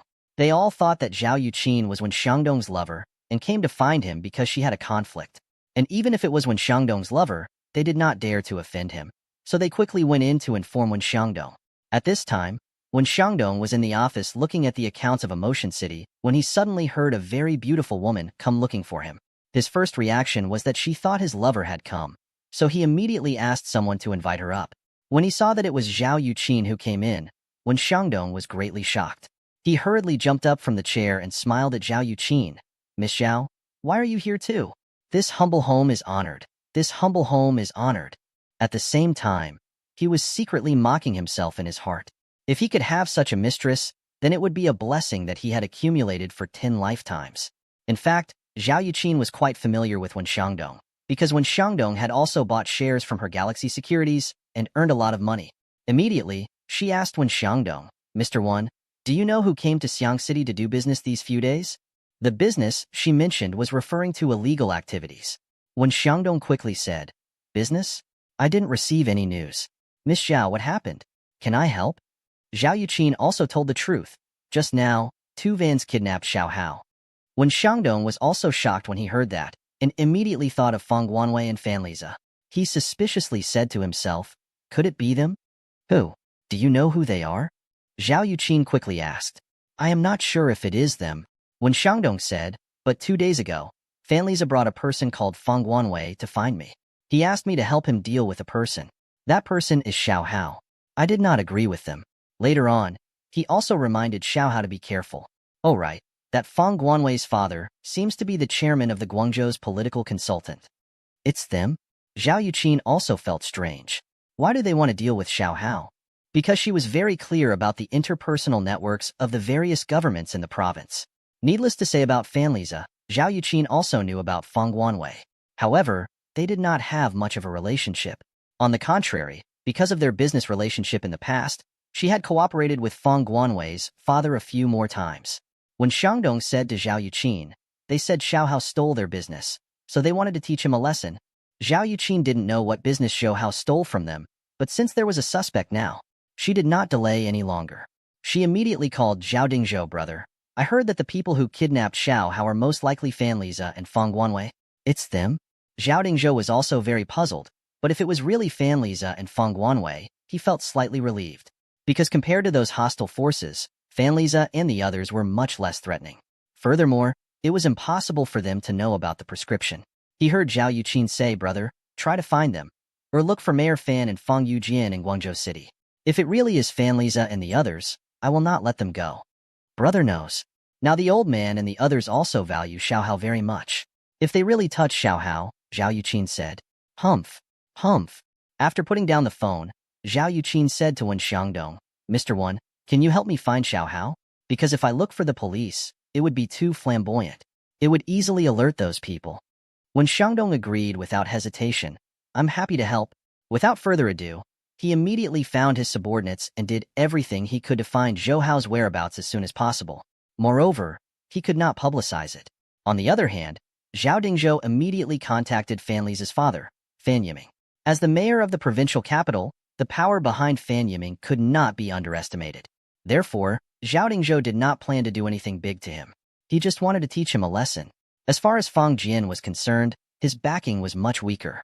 Furthermore, Zhao Dingzhou did not get along with this greedy guy, so he had nothing to worry about. If they found out that Feng Guanwei really participated in the kidnapping of Zhou Hao, Zhao Dingzhou would use his own strength to push Feng Yujian to the end. In Tianbin Hotel, Fan Liza was sitting alone in the office market. Looking at the charming scenery outside the French window, he felt a little uneasy. As long as Feng Guanwei successfully took that piece of land from Zhou Hao, Fan Liza would be able to gain 40 million from it. He was looking forward to it. Furthermore, he hated Zhou Hao for being close to Zhao Yuqin, and he was happy to see Zhou Hao suffer a loss. Just now, he received a call from Chenggu with Feng Guanwei saying that he had captured Zhou Hao. Originally, he planned to go with Feng Guanwei to threaten Zhou Hao, but suddenly, he felt an ominous omen, so he didn't go at the last minute. He even told Feng Guanwei that he would stay here to keep an eye on the Japanese for him.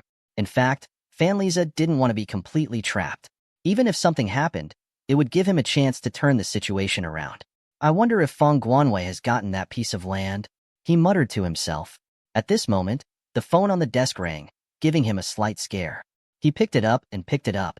He heard his father's furious voice. "You beast. You'll definitely cause trouble for me." Fan Liza was stunned by Fan Yiming's shout. He didn't know why, because Fan Yiming had always been very proud of his son.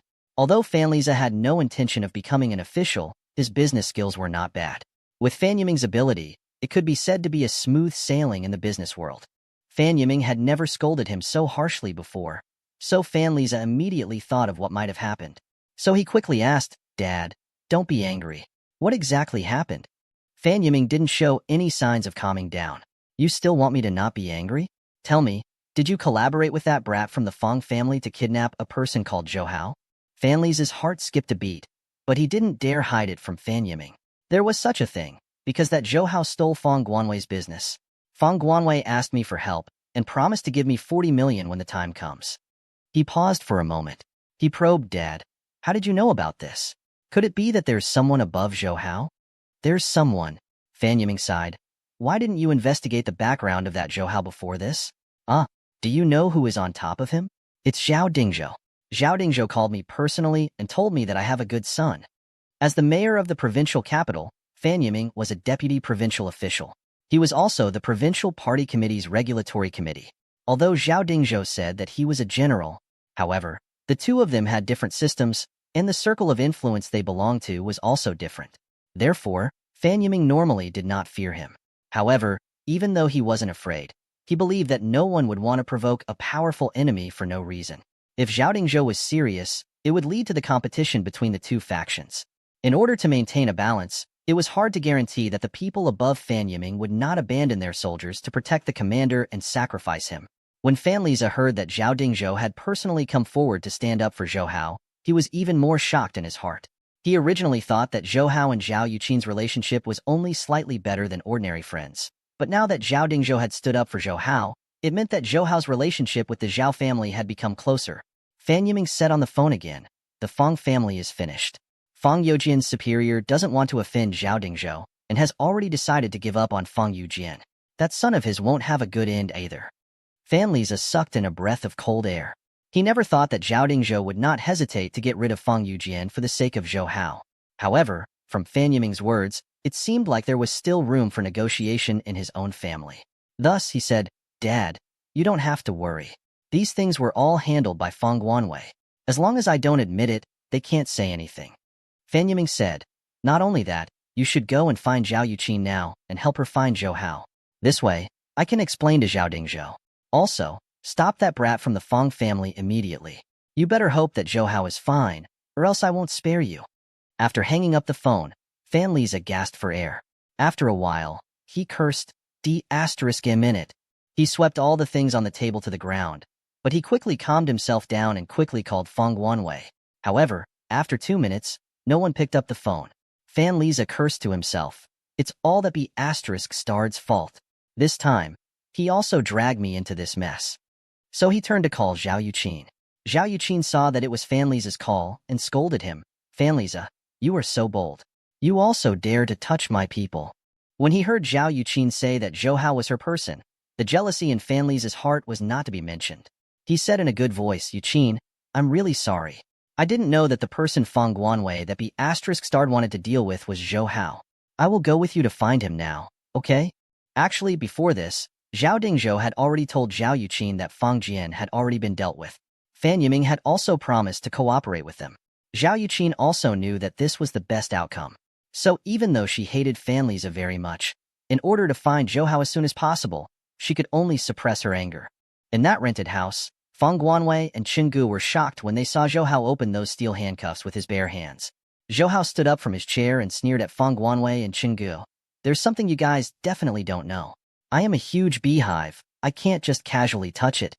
However, at this moment, Fang Guanwei didn't have the mood to care about Zhou Hao's words.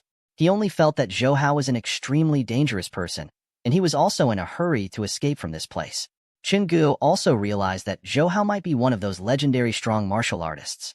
Thus, he immediately shouted at the two men, "Hurry up and stall him for me." At the same time, he also protected Fang Guanwei and wanted to leave this room. Those two men were also very afraid of Zhou Hao. However, after following Qin Gu for so many years, they had long gotten used to obeying Chen Jiyi's orders. After hearing this, they instinctively threw themselves at Zhou Hao. Taking advantage of this time, Fang Guanwei and Qin Gu were about to walk out of the room. However, how could Zhou Hao allow him to succeed? He raised his left and right hands and struck the chests of the two men, sending them flying. They crashed heavily into the walls on both sides, causing cracks to appear on the walls. They also vomited blood and fainted. When Fang Guanwei and Qin Gu saw this scene, they became even more terrified. They hurriedly ran out of the room. However, they saw Zhou Hao leap up high and past the two of them. He landed in front of them and blocked their path. Qin Gu shouted to his subordinates around him, "Go! Kill him!" Chen Jiyi's subordinates were just gangsters who were used to fighting in groups. When had they ever met a true expert? When they saw that Chen Jiyi's two top fighters were killed by Zhou Hao in one move, they were also frightened. However, under the pressure of Qin Gu, they still took out steel pipes and knives and charged at Zhou Hao. Zhou Hao chuckled.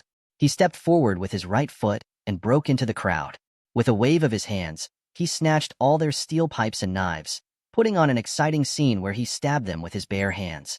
He used his palm as a knife and chopped at the back of these few punks quickly and fiercely, knocking them out. After throwing those steel pipes and knives on the ground, Zhou Hao coldly looked at Fang Guanwei and Qin Gu, his face revealing a gloomy smile. "Now, we are the only ones left." After saying that, he slowly walked towards the two of them. Qin Gu suddenly took out a black pistol from his pocket and pointed it at Zhou Hao, shouting, "Don't move!" Zhou Hao stopped in his tracks and sneered. Then, he started walking toward the two of them again. "I said don't move. Did you hear me? If you move again, I will shoot." Qin Gu shouted again, but Zhou Hao still walked towards the two of them. Thus, Qin Gu gritted his teeth and pulled the trigger with his index finger. Zhou Hao saw Qin Jiyi's index finger move, and at the same time, he saw a spark shoot out from the muzzle of the gun. The bullet shot out from the muzzle, cutting through the air and aiming at him. Everything was like a slow-motion mirror in a movie, clearly seen by Zhou Hao. After his rebirth, Zhou Hao's eyes had the special ability that could turn objects that he saw into slow-motion mirrors. When he faced the ball drug dealer and was shot in order to protect Situ Jianying, Zhou Hao could see the bullet that shot out from the muzzle of the gun. However, at that time, he had seen it, but his body's reaction could not keep up with his eyes, so he could not move or dodge the bullet. But it was different now. After eating the amber fruit, the potential in Zhou Hao's body was stimulated to the maximum, and the special ability in his eyes became stronger. The most important thing was that his body's reaction could keep up with his eyes. Seeing the bullet flying towards him, Zhou Hao could even clearly see it spinning in the air, bringing along a spiraling airflow. He slightly turned his head to the left, and the bullet brushed past his face. Zhou Hao even felt a trace of coldness. Due to Zhou Hao's extremely fast movement, Fang Guanwei and Qin Gu couldn't see him move at all. They thought he was hit by the bullet. However, they quickly reacted because there was no wound on Zhou Hao's head. Instead, it was a pile of dust on the wall at the end of the corridor. He can avoid bullets?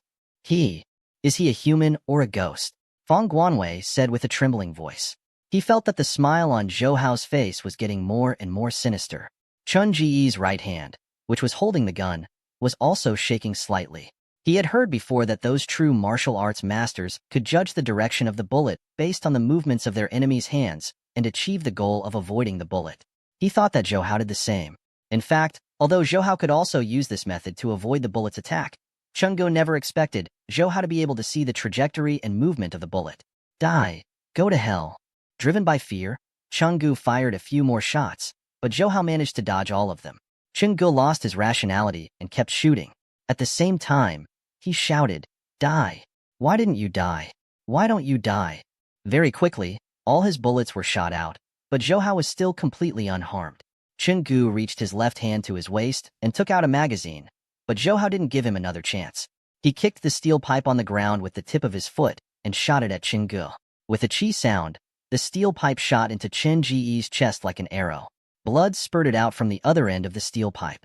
Chenggu also made a goo-goo sound.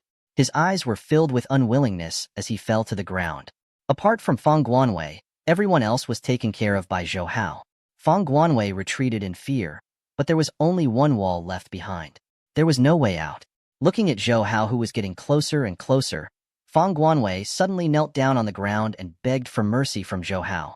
Brother Zhou, Hero Zhou, Grandpa Zhou, yes, I was wrong. It was I who didn't know what was good for me. You are a magnanimous man. Please let me go. When his life was threatened, Fang Guanwei, who was usually high and mighty, no longer cared about his dignity. He kowtowed a few times to Zhou Hao and begged with tears flowing down his face. Didn't you just say you wanted to break my leg? You were so arrogant just now. Zhou Hao sneered. Fang Guanwei's heart was broken. He kept kowtowing and begging. I was wrong. Zhou Hao, please spare my dog life. Look at how skillful you guys are. You must have done a lot of such things in the past. Zhou Hao said. That Chenggu even had a gun. Obviously, his hands were stained with blood. As for Chenggu, he worked for Fang Guanwei. Thus, even if Fang Guanwei didn't kill anyone personally, he should be responsible for the deaths of many people. Zhou Hao came in front of him and reached out his hand to pull him up. Spare! Spare! Fang Guanwei cried. Drops of yellow liquid flowed out of his pants, making Zhou Hao even more disgusted. He threw Fang Guanwei to the ground with a swing of his hand. Without waiting for Fang Guanwei to do anything, he stepped on the tibia of his left leg. The sound of bones breaking was very clear and terrifying. Fang Guanwei's miserable scream echoed in the corridor. You have done many evil deeds. Have you ever thought that you would have today? Zhou Hao snorted. At the same time, he raised his foot and stepped on Fang Guanwei's other leg, breaking it. This time, Fang Guanwei only let out a short scream before he completely fainted. At this moment, Zhou Hao heard a wave of dense footsteps coming from the other side. It was obvious that a large group of people were coming over.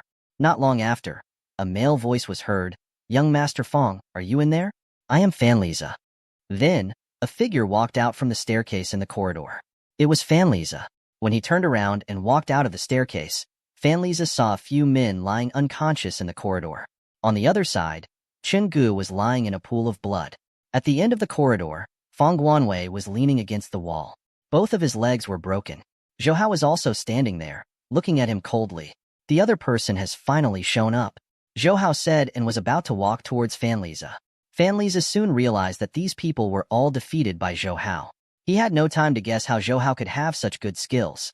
He waved his hand at him and said, Zhou Hao, wait, I am not here to deal with you. He turned his head and anxiously shouted to the staircase, Yu Qin, come quickly. Zhou Hao is here. Yu Qin.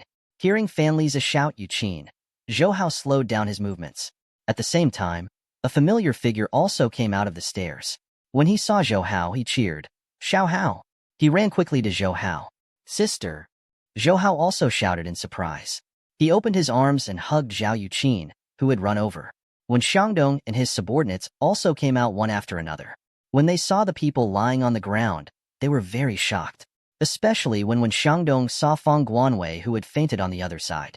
2 days ago, he was still arrogant, but now, he had fallen into such a miserable state. Fanliza looked at Zhou Hao and Zhao Yuqin, who were hugging each other, and the jealousy in his heart almost burned him to death. After confirming that Zhou Hao was fine, Zhao Yuqin happily called Zhao Dingzhou to tell him that she was safe. Zhao Dingzhou also heaved a sigh of relief when he heard that Zhou Hao was fine. He then asked Zhao Yuqin to pass the phone to Zhou Hao and asked about the cause of the incident. When he heard that Fang Guanwei did this for the land in Shuahua village, he cursed, How dare you! He also told Zhou Hao that the police in the Provincial Public Security Department would be there soon, and that they would personally handle Fang Guanwei's case. As for his father Fang Yujian, he had already been taken away by the Provincial Disciplinary Committee. Zhou Hao had already guessed that Zhao Dingzhou would definitely stand up for him. He did not expect Zhao Dingzhou to get rid of a chairman of the political conference. After expressing his gratitude, Zhao Dingzhou asked Zhou Hao if there were any other prescriptions. Zhou Hao smiled and said that there were still some medicinal formulas. However, some of the main medicinal ingredients had not been found yet, so it would still have to wait for a period of time before it could be realized. Zhao Dingzhou only hung up after exhorting Zhou Hao to be careful and safe in the future. Looking at the unconscious Fang Guanwei, Zhou Hao thought that he would lose the power he had been relying on all this time, and that he might even start his life in prison. This was a huge difference. However, as mentioned before, Fang Guanwei had done all kinds of bad things, and now he was in such a bad situation. The matter of Zhou Hao being kidnapped quickly settled down, but when Zhou Hao confessed to Zhao Yuqin that he had been captured on purpose to capture Fang Guanwei and the others in one fell swoop, Zhao Yuqin was very angry and blamed him repeatedly for making her so worried. Zhou Hao coaxed her for a long time before he finally forgave her. As for Fang Guanwei, since he was taken away by the Provincial Public Security Department, Zhou Hao had never seen him again. According to Zhao Yuqin, Fang Jian had been in power for many years and had done many things for personal gain.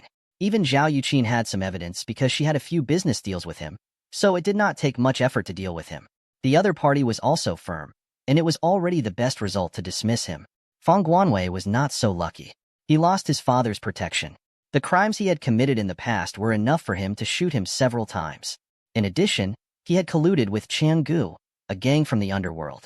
Even if he didn't die, he would have to spend the rest of his life in prison. Also, Fanliza, the fact that this guy was able to escape from this incident made Zhou Hao very unhappy. However, Zhao Yuqin also said that Fan Yiming's circle of influence was not to be trifled with. If they really wanted to fight him, it would involve a lot of people. Zhou Hao also knew that the water in the official circles was unfathomable. It was definitely not as easy to get revenge as in the martial arts world, so he could only suppress this dissatisfaction in his heart for the time being. Fan Liza was also tactful. The next day, he held a banquet in Tianbin Hotel to invite Zhou Hao and Zhao Yuqin as an apology. Zhou Hao originally didn't want to go, but Zhao Yuqin had also said that the Zhao family and Fan Yiming's circle of influence were in a balance, and no one wanted to hurt their relationship. And with Zhou Hao's current relationship with the Zhao family, he naturally belonged to their circle of influence. Because of this, he couldn't make things too difficult for Fan Liza. It was just like the famous saying, "There are no eternal enemies, no eternal friends, only eternal interests." Therefore, the next night, Zhou Hao and Zhao Yuqin went to Tianbin Hotel to attend the meeting. In the car, Zhao Yuqin handed a new big brother to Zhou Hao. "Take it. The original one is gone. It will be very inconvenient. Big sister specially got you a new one, and it is still the same number." Zhou Hao did not treat her as an outsider.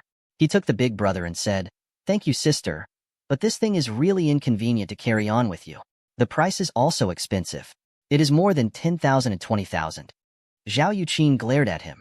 "What are you talking about? It is not like you need to pay." In fact, she did not need to pay. Even if she did not say anything, in order to please her, the phone company would give her the latest product. "Sister, you're so beautiful today." Zhou Hao looked at Zhao Yuqin and sincerely praised her. Zhao Yuqin specially changed her clothes before coming out. Inside was a white shirt with a clean black windbreaker on the outside, but under the short skirt on her knees was a layer of black pantyhose. She wore a pair of brown high-heeled boots and looked generous and sexy. Moreover, she had light makeup on her face, which made her even more charming and charming. Zhou Hao, who was sitting in the front passenger seat, came over and kissed her on the face.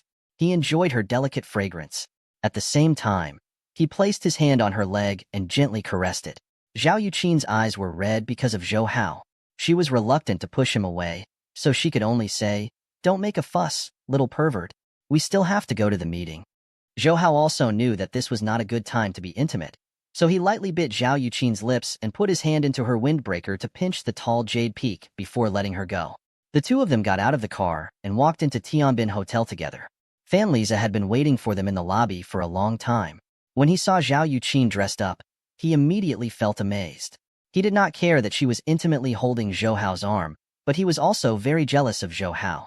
However, facing them, Fan Liza still revealed a brilliant smile. "Thank you too for giving us face. Thank you too for giving us face." After saying that, he personally led them into the elevator and went straight to the VIP room in Tianbin Hotel. This VIP room was very luxurious. When one looked at it, one would see that it was dazzling and resplendent. It made one feel as if they had entered the imperial palace. It could be seen that Fan Liza had put in a lot of effort in this regard. After inviting Zhou Hao and Zhao Yuqin to take a seat, Fan Liza immediately got someone to open 2 bottles of red wine. At the same time, he said to Zhou Hao and the others, "Please have a taste. This is the Lafite red wine that I specially asked someone to bring back." Zhou Hao knew about the famous Lafite red wine. In his previous life, when he worked in Yellowstone Group, he would sometimes have some social activities. Whether it was the real upper-class society or some upstarts who attached themselves to the culture, they all liked this world-famous Lafite red wine. At that time, there was a rumor. Many Lafite in the market were actually fake wine, but only experts could distinguish them. And now, with these Lafite, Fan Liza probably wouldn't dare to use fake ones to fool him. However, Zhou Hao didn't know much about these red wine. He felt that the taste wasn't as good as grape juice. As for Zhao Yuqin, with her status, what famous wine had she not tasted? So this Lafite did not taste bad. Fan Liza asked the waiter to quickly serve the dishes. Then he raised his glass to Zhou Hao and said, "Brother Zhou, earlier I was bewitched by Feng Guanwei and did something offensive to you. Also, after knowing that you were the one he wanted to deal with, I stopped him. However, this guy is very daring. He intentionally made such a gesture, making it seem more like he's on the side of justice. But no matter what, I'm still in the wrong. However, I hope that you're magnanimous, Brother Zhou. Let's just take this matter of the past like it's written in chalk. I'll drink first as a sign of respect."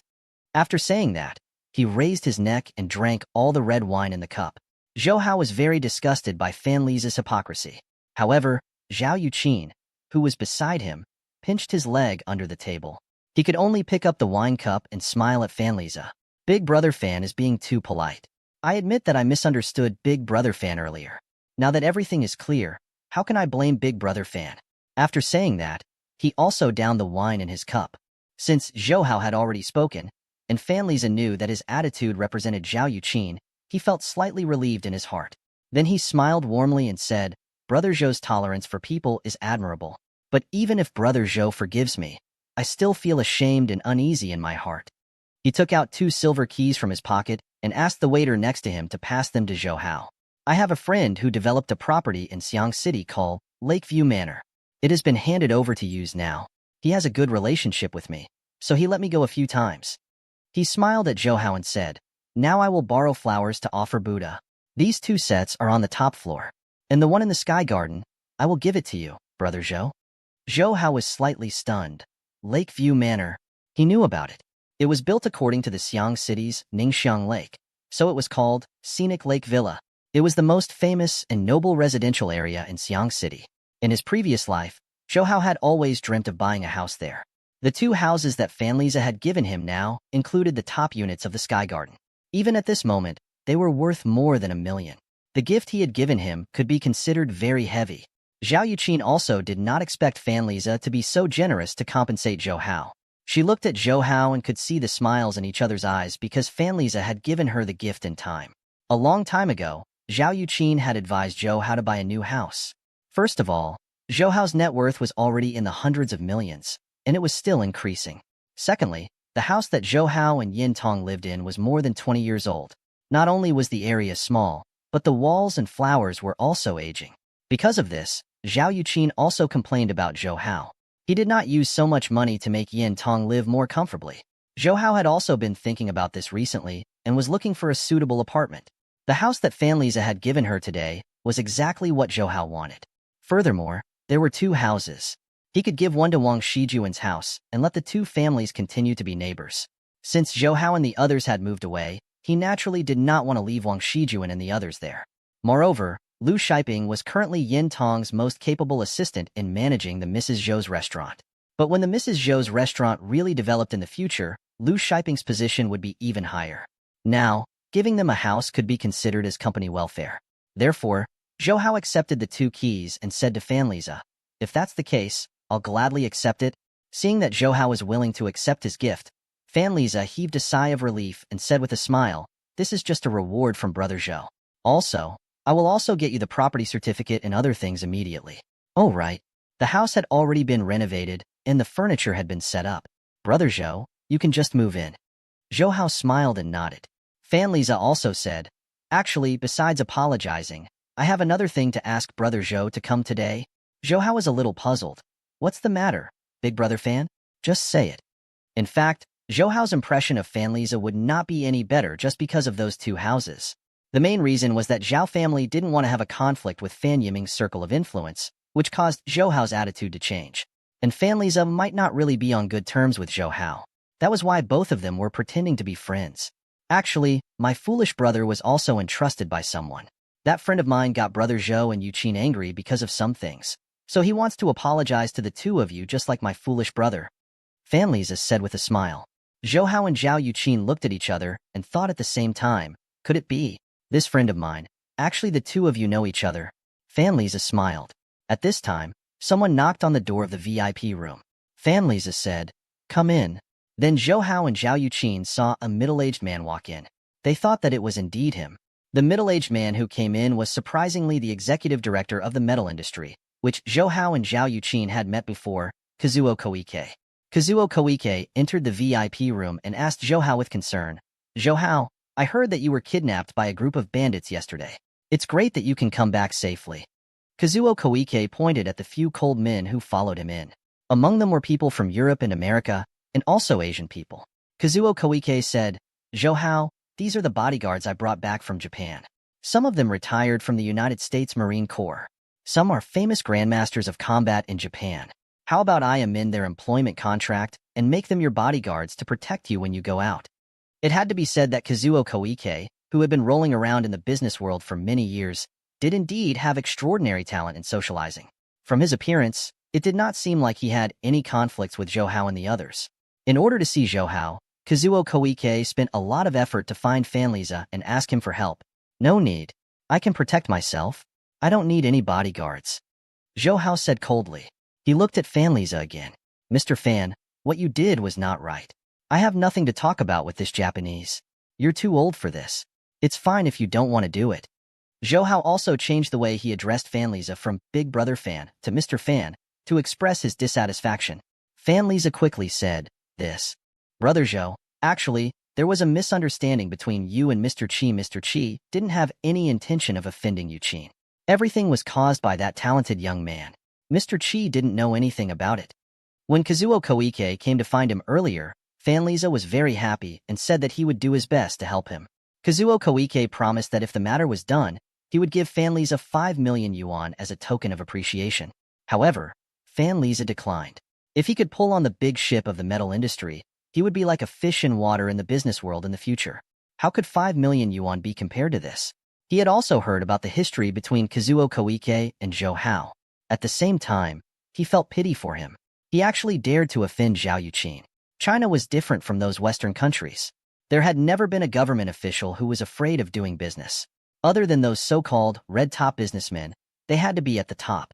No matter how rich the other businessmen were, they did not dare to openly go against officials, especially those who held power in their hands. Furthermore, if Zhao Yuqin was the kind of person who would sell herself out for money, then even if Fan Liza went bankrupt, he would still make her happy.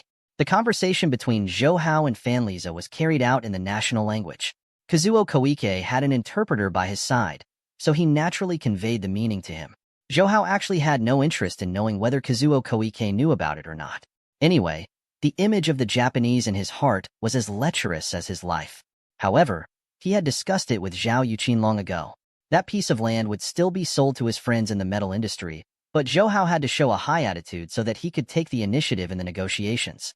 So he said to Kazuo Koike in English, Mr. Shaoqi, regardless of whether that Jing Junyant's actions were instigated by you or not, we are all very angry because of this matter. I don't think we have anything to discuss about the sale of that piece of land. Mr. Shaoqi, please go back. After Kazuo Koike heard these words, his resentment towards that genius became even more intense. He looked at Fan Liza with difficulty and asked him to help persuade him. Then he heard Fan Liza and Zhou Hao say, Brother Zhou, Mr. Shaoqi really wants to buy that piece of land with sincerity.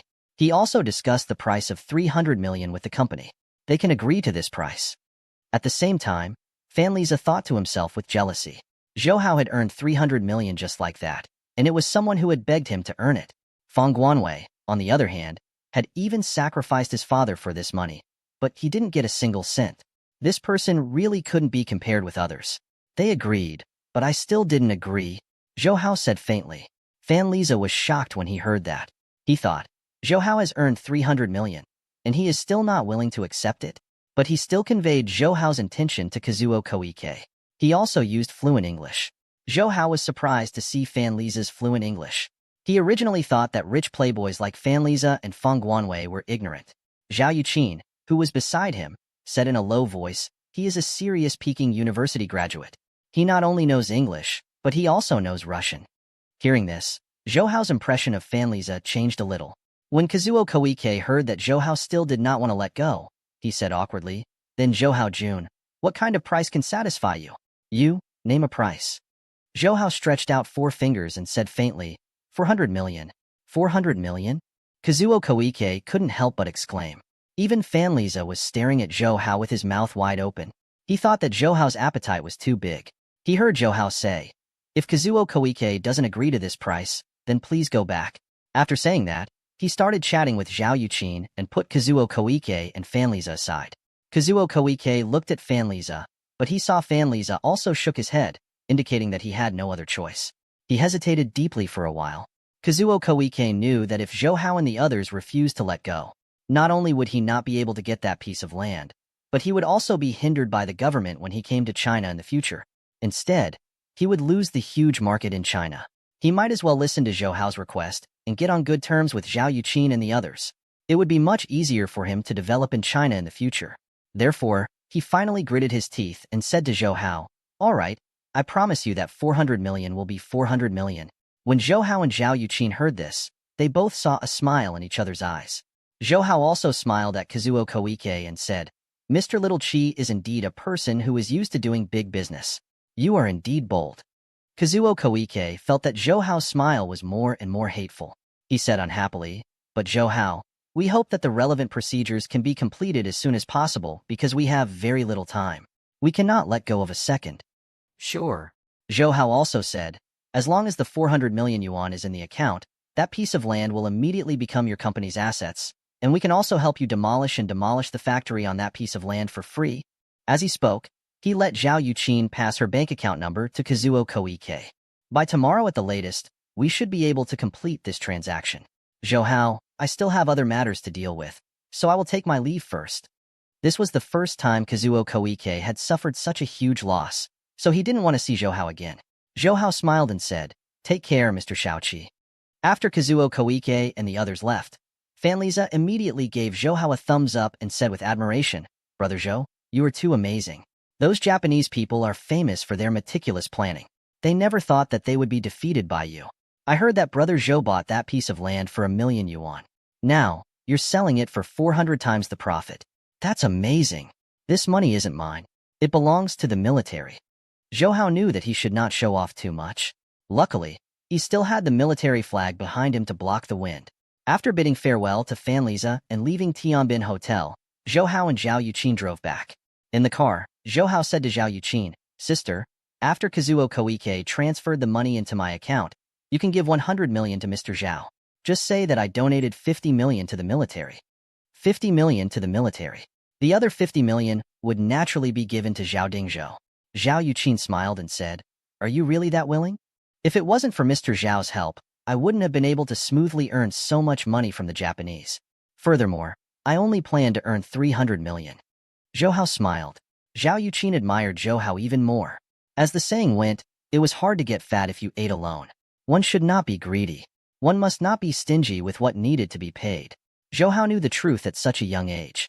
He was like a capable and experienced old fox, but it was also because of this that Zhao Yuqin became even more infatuated with him. What about the other 300 million? How do you plan to use it? Or put it in the stock market? Zhao Yuqin asked. The few hundred million that Zhou Hao had invested in the Hong Kong index market was under his miraculous prediction. Up until now, he had earned almost double the profit from selling the index. Even Zhao Yuqin, the owner of the securities company, often admired Zhou Hao's judgment. Zhou Hao raised his head and rested it on the pillow. This 300 million is not going to be invested in the stock market. I plan to invest it in the international futures market to buy and sell futures of gold and foreign currencies. The profits from this were also very large, especially since futures were implemented with a security deposit system, which would provide small opportunities for investors to gamble. However, the risks of futures were also relatively high, especially when the international futures market was very sensitive to economic policies, local wars, and even the price of crude oil. There were also some international businessmen with huge funds and supported by the governments of some countries. They would often sell futures to make profits. Therefore, the international futures market was even more turbulent than ordinary stock markets. If one was not careful, they would die without a burial. Not only could they make people rich overnight, but they could also make people lose everything in an instant. However, the unpredictable nature of the international futures market did not exist for Zhou Hao. From now on to more than 10 years later, the international futures market's trend was deeply imprinted in Zhou Hao's mind. To others, it was a dangerous place with great waves and waves. But to Zhou Hao, this was a golden paradise where he could come and go freely. Xiao Hao, how do you know so many things? Zhao Yuqin looked at Zhou Hao's handsome face with infatuation. None of the so-called financial experts my company hired with high salaries could be as good as you. How did you do it? Zhou Hao smiled at her. Didn't I say that? I am a genius. Seeing Zhao Yuqin's reproachful gaze, he smiled and said, Actually, this is partly because of my intuition, and partly because of my comprehensive information. Zhao Yuqin giggled and said, Since you have earned so much money today, why don't we celebrate? Zhou Hao and Zhao Yuqin's celebration did not go to any bar or disco. Instead, they went straight back to Zhao Yuqin's residence, which was the luxurious villa. This was the second time Zhou Hao came to Zhao Yuqin's house. He was already much more familiar with it. Once he entered the house, he did not hesitate to sit on the sofa in the hall on the first floor and turn on the television. Most of the people in Guangdong could see Hong Kong's Jade Stage and Hong Kong Stage, which were TVB and ATV. At this time, the TV was playing Jade Stage's famous program, Happy Tonight's Night. Actually, Happy Tonight's Night ended in 94 years. Therefore, it was only a rebroadcast now. Many people in China knew about Hong Kong through television or movies, especially in the Guangdong region, which was deeply influenced by Hong Kong's culture. Zhou Hao liked some of the classic TV dramas on Jade Stage and Hong Kong Stage, but later on, Hong Kong Stage was completely destroyed by Jade Stage. Except for the popular I Have a Date with a Zombie series. There was also The Courage from back then. The rest of the TV series were getting weaker by the day. Although Emerald TV Station had almost unified the entire television industry in Hong Kong, the TV series that was launched was not as exciting as before. From Hong Kong TV, Zhou Hao thought of Hong Kong movies. Actually, at this time, Hong Kong movies were showing signs of decline, and they no longer had the glory of Eastern Hollywood. Especially when '97 was approaching, the few big movie companies in Hong Kong were all working hard to develop to China. Hong Kong's local movies also lacked the soil for development. Do you like to watch Happy Tonight's Night? Are you so immersed in watching it? Zhao Yuqin's voice suddenly sounded. Zhou Hao turned his head to look at her, and immediately became absent-minded for a moment.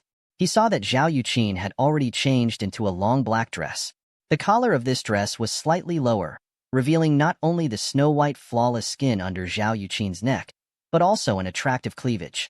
At the same time, the waist of this dress was slightly narrower, displaying Zhao Yuqin's slender waist to the fullest. After putting on the dress for the night, the noble temperament on Zhao Yuqin's body became even more obvious. Zhao Yuqin was shocked in her heart, thinking that if this continued, the two of them were afraid that they would really cross the lightning pool. She quickly said, Xiao Hao, didn't you say that you won't touch elder sister before you earn 10 billion? When Zhou Hao heard this, he felt like a bucket of cold water had been poured on his head. He got up from Zhao Yuqin's body as if he had been electrocuted. Looking at Zhao Yuqin's charming face, he blamed himself. I'm sorry, elder sister. I was too impulsive. Actually, it was not his fault. Facing a devastatingly beautiful woman like Zhao Yuqin, it was already rare for him to be able to regain his rationality in time. How could Zhao Yuqin bear to blame this little enemy? It was just that she was unwilling to let him become a person who would go back on his words. Seeing the unsatisfied look in Zhou Hao's eyes, as well as the spot between his crotch that had swelled up, Zhao Yuqin also felt a great heartache. She pushed Zhou Hao into her arms and said softly with a red face, How about, sister, use her hands to help you get it out? When Zhou Hao heard her, his heart moved. He then raised his head and whispered something into Zhao Yuqin's ear. Zhao Yuqin's face became even redder. She pouted and said to him, Where did you learn these things from? You are not shy either. Okay, sister. Just agree to Xiao Hao. Xiao Hao is very uncomfortable. Zhou Hao hugged Zhao Yuqin and started to flirt. In the end, Zhao Yuqin could not stand Zhou Hao's pestering and agreed with a blushed face after half a push. Zhou Hao was overjoyed and hurriedly pulled away, in harmony. Because she still had to go to school tomorrow, Zhao Yuqin did not want to let Zhou Hao stay overnight here. Zhou Hao also did not want Zhao Yuqin to rush back and forth to pick him up so late at night, so he planned to go outside and take a taxi back. After leaving the villa area, Zhou Hao walked towards the intersection outside. Since it was late, the surroundings were very quiet. Suddenly, a trace of vigilance arose in Zhou Hao's heart. At the same time, he heard a strange sound of wind behind him. Without turning his head, Zhou Hao dodged to the side, avoiding this sudden sneak attack. However, just as Zhou Hao stood firm, the sound of the wind was like maggots attached to bones. Zhou Hao also saw this figure, and his heart shivered. What a fast movement technique! The man who launched the sneak attack was fast, but Zhou Hao was even faster. He slightly lowered his body and dodged the incoming fist. At the same time, his right hand moved diagonally upwards and struck the vital acupoint under the man's armpit with the divine ape R. This man was also very alert. Before Zhou Hao's fist reached him, he had already raised his left hand and used his palm to catch Zhou Hao's fist. He was trying to push Zhou Hao's fist down. Zhou Hao felt that this person was very strong, but he did not want to show weakness. He coldly shouted, circulating the genuine aura in his right arm. His right fist also moved forward by 30%. That man couldn't block Zhou Hao's fist in the end, and was hit in the chest by Zhou Hao through his palm. However, he was smart enough to follow this force and jump into the air. He somersaulted 2 times, then landed steadily on the ground, and removed the force from Zhou Hao's fist. Only then did Zhou Hao see the man's face clearly. He was a middle-aged man with a square face and proper facial features. His eyes were as bright as an eagle's. However, Zhou Hao was sure that he had never met this man before, and he didn't know why he would attack him. So Zhou Hao cupped his fists and said to the middle-aged man, "May I know your name? May I know if I have offended you in any way? I will have to trouble you to make a big fuss out of it." The middle-aged man did not answer Zhou Hao directly. Instead, he smiled and said, "It's amazing that you have such cultivation at such a young age. Let's try again." After he finished speaking, he made a hand gesture with his hands. Seeing that the middle-aged man wasn't willing to give up, even though Zhou Hao didn't like pointless fights, he wasn't the kind of person who would go against the flow. "If that's the case, then I won't be polite anymore." His right hand pushed out his 5 fingers in the shape of a tiger's claw, while his left hand raised his head high, and his 5 fingers formed the shape of a crane's mouth. When the middle-aged man saw Zhou Hao driving, he laughed. "Tiger and crane dual form? Could it be that you have some sort of relationship with Southern Shaolin?" Because tiger and crane dual form was one of the unique skills of Southern Shaolin. The pattern was both fierce and nimble, and it was a very profound set of martial arts. Zhou Hao did not answer him. He stood on his tiptoes and flew towards him like the wind. The middle-aged man was still calm and composed in the face of Zhou Hao, who was approaching menacingly. He drew a circle in front of his chest with his hands, and a vortex appeared in the air in front of him. Zhou Hao didn't pay any attention to the vortex-shaped genuine aura of the middle-aged man. Instead, he used the fierce tiger descends the mountain technique and used his extremely powerful force to break through the vortex and directly hit the man's chest. The middle-aged man's expression changed. He did not expect Zhou Hao to be so capable. He relied on his strong inner energy to forcefully scatter his genuine aura, forcing him to fight in close combat with Zhou Hao. After a few moves, Zhou Hao realized that the man's moves were somewhat familiar. Sometimes he was fierce, sometimes agile, and sometimes he even used a few tricky moves. Furthermore, this man's martial arts gave off an air of grandeur. When it was unleashed, it was like a continuous wave. It could be seen that this man's inner energy cultivation was also very impressive. "This is the Bajiquan." Zhou Hao finally recognized this man's martial arts. It was the same as Yang Xiaogua's Bajiquan. However, this man's inner energy and moves were much more powerful than Yang Xiaogua's. "Are you from the Yang family?" The middle-aged man turned his arms and pushed Zhou Hao's attack away. He also took a few steps back and left Zhou Hao's attack range. At the same time, he smiled and said, "No more fighting. No more fighting. If this continues, I will definitely be defeated by you in less than 10 moves." He looked at Zhou Hao, his eyes full of praise. "The younger generation is truly terrifying. I'm afraid that our generation will also be retreating. May I ask who you are?" Zhou Hao still did not know what kind of identity this person had. "My name is Yang Dongshan. I am the patriarch of the Yang family in Guangxi.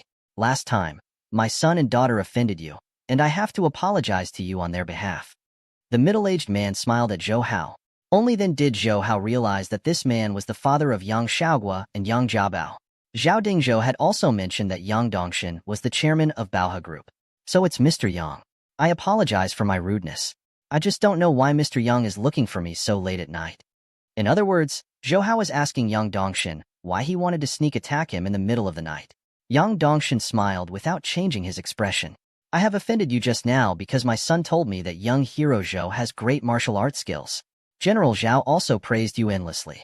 I was itching to spar with young hero Zhou because of my skills. Young hero Zhou's magnanimity is magnanimous. I don't think you will blame me for being rude. Zhou Hao thought to himself. He was afraid that it wasn't because he had defeated his son that he came here to seek revenge. However, since Yang Dongshin had already said so, he couldn't blame him. This man was worthy of being the master of Yang family, and he was also the chairman of Baohe Group. His reception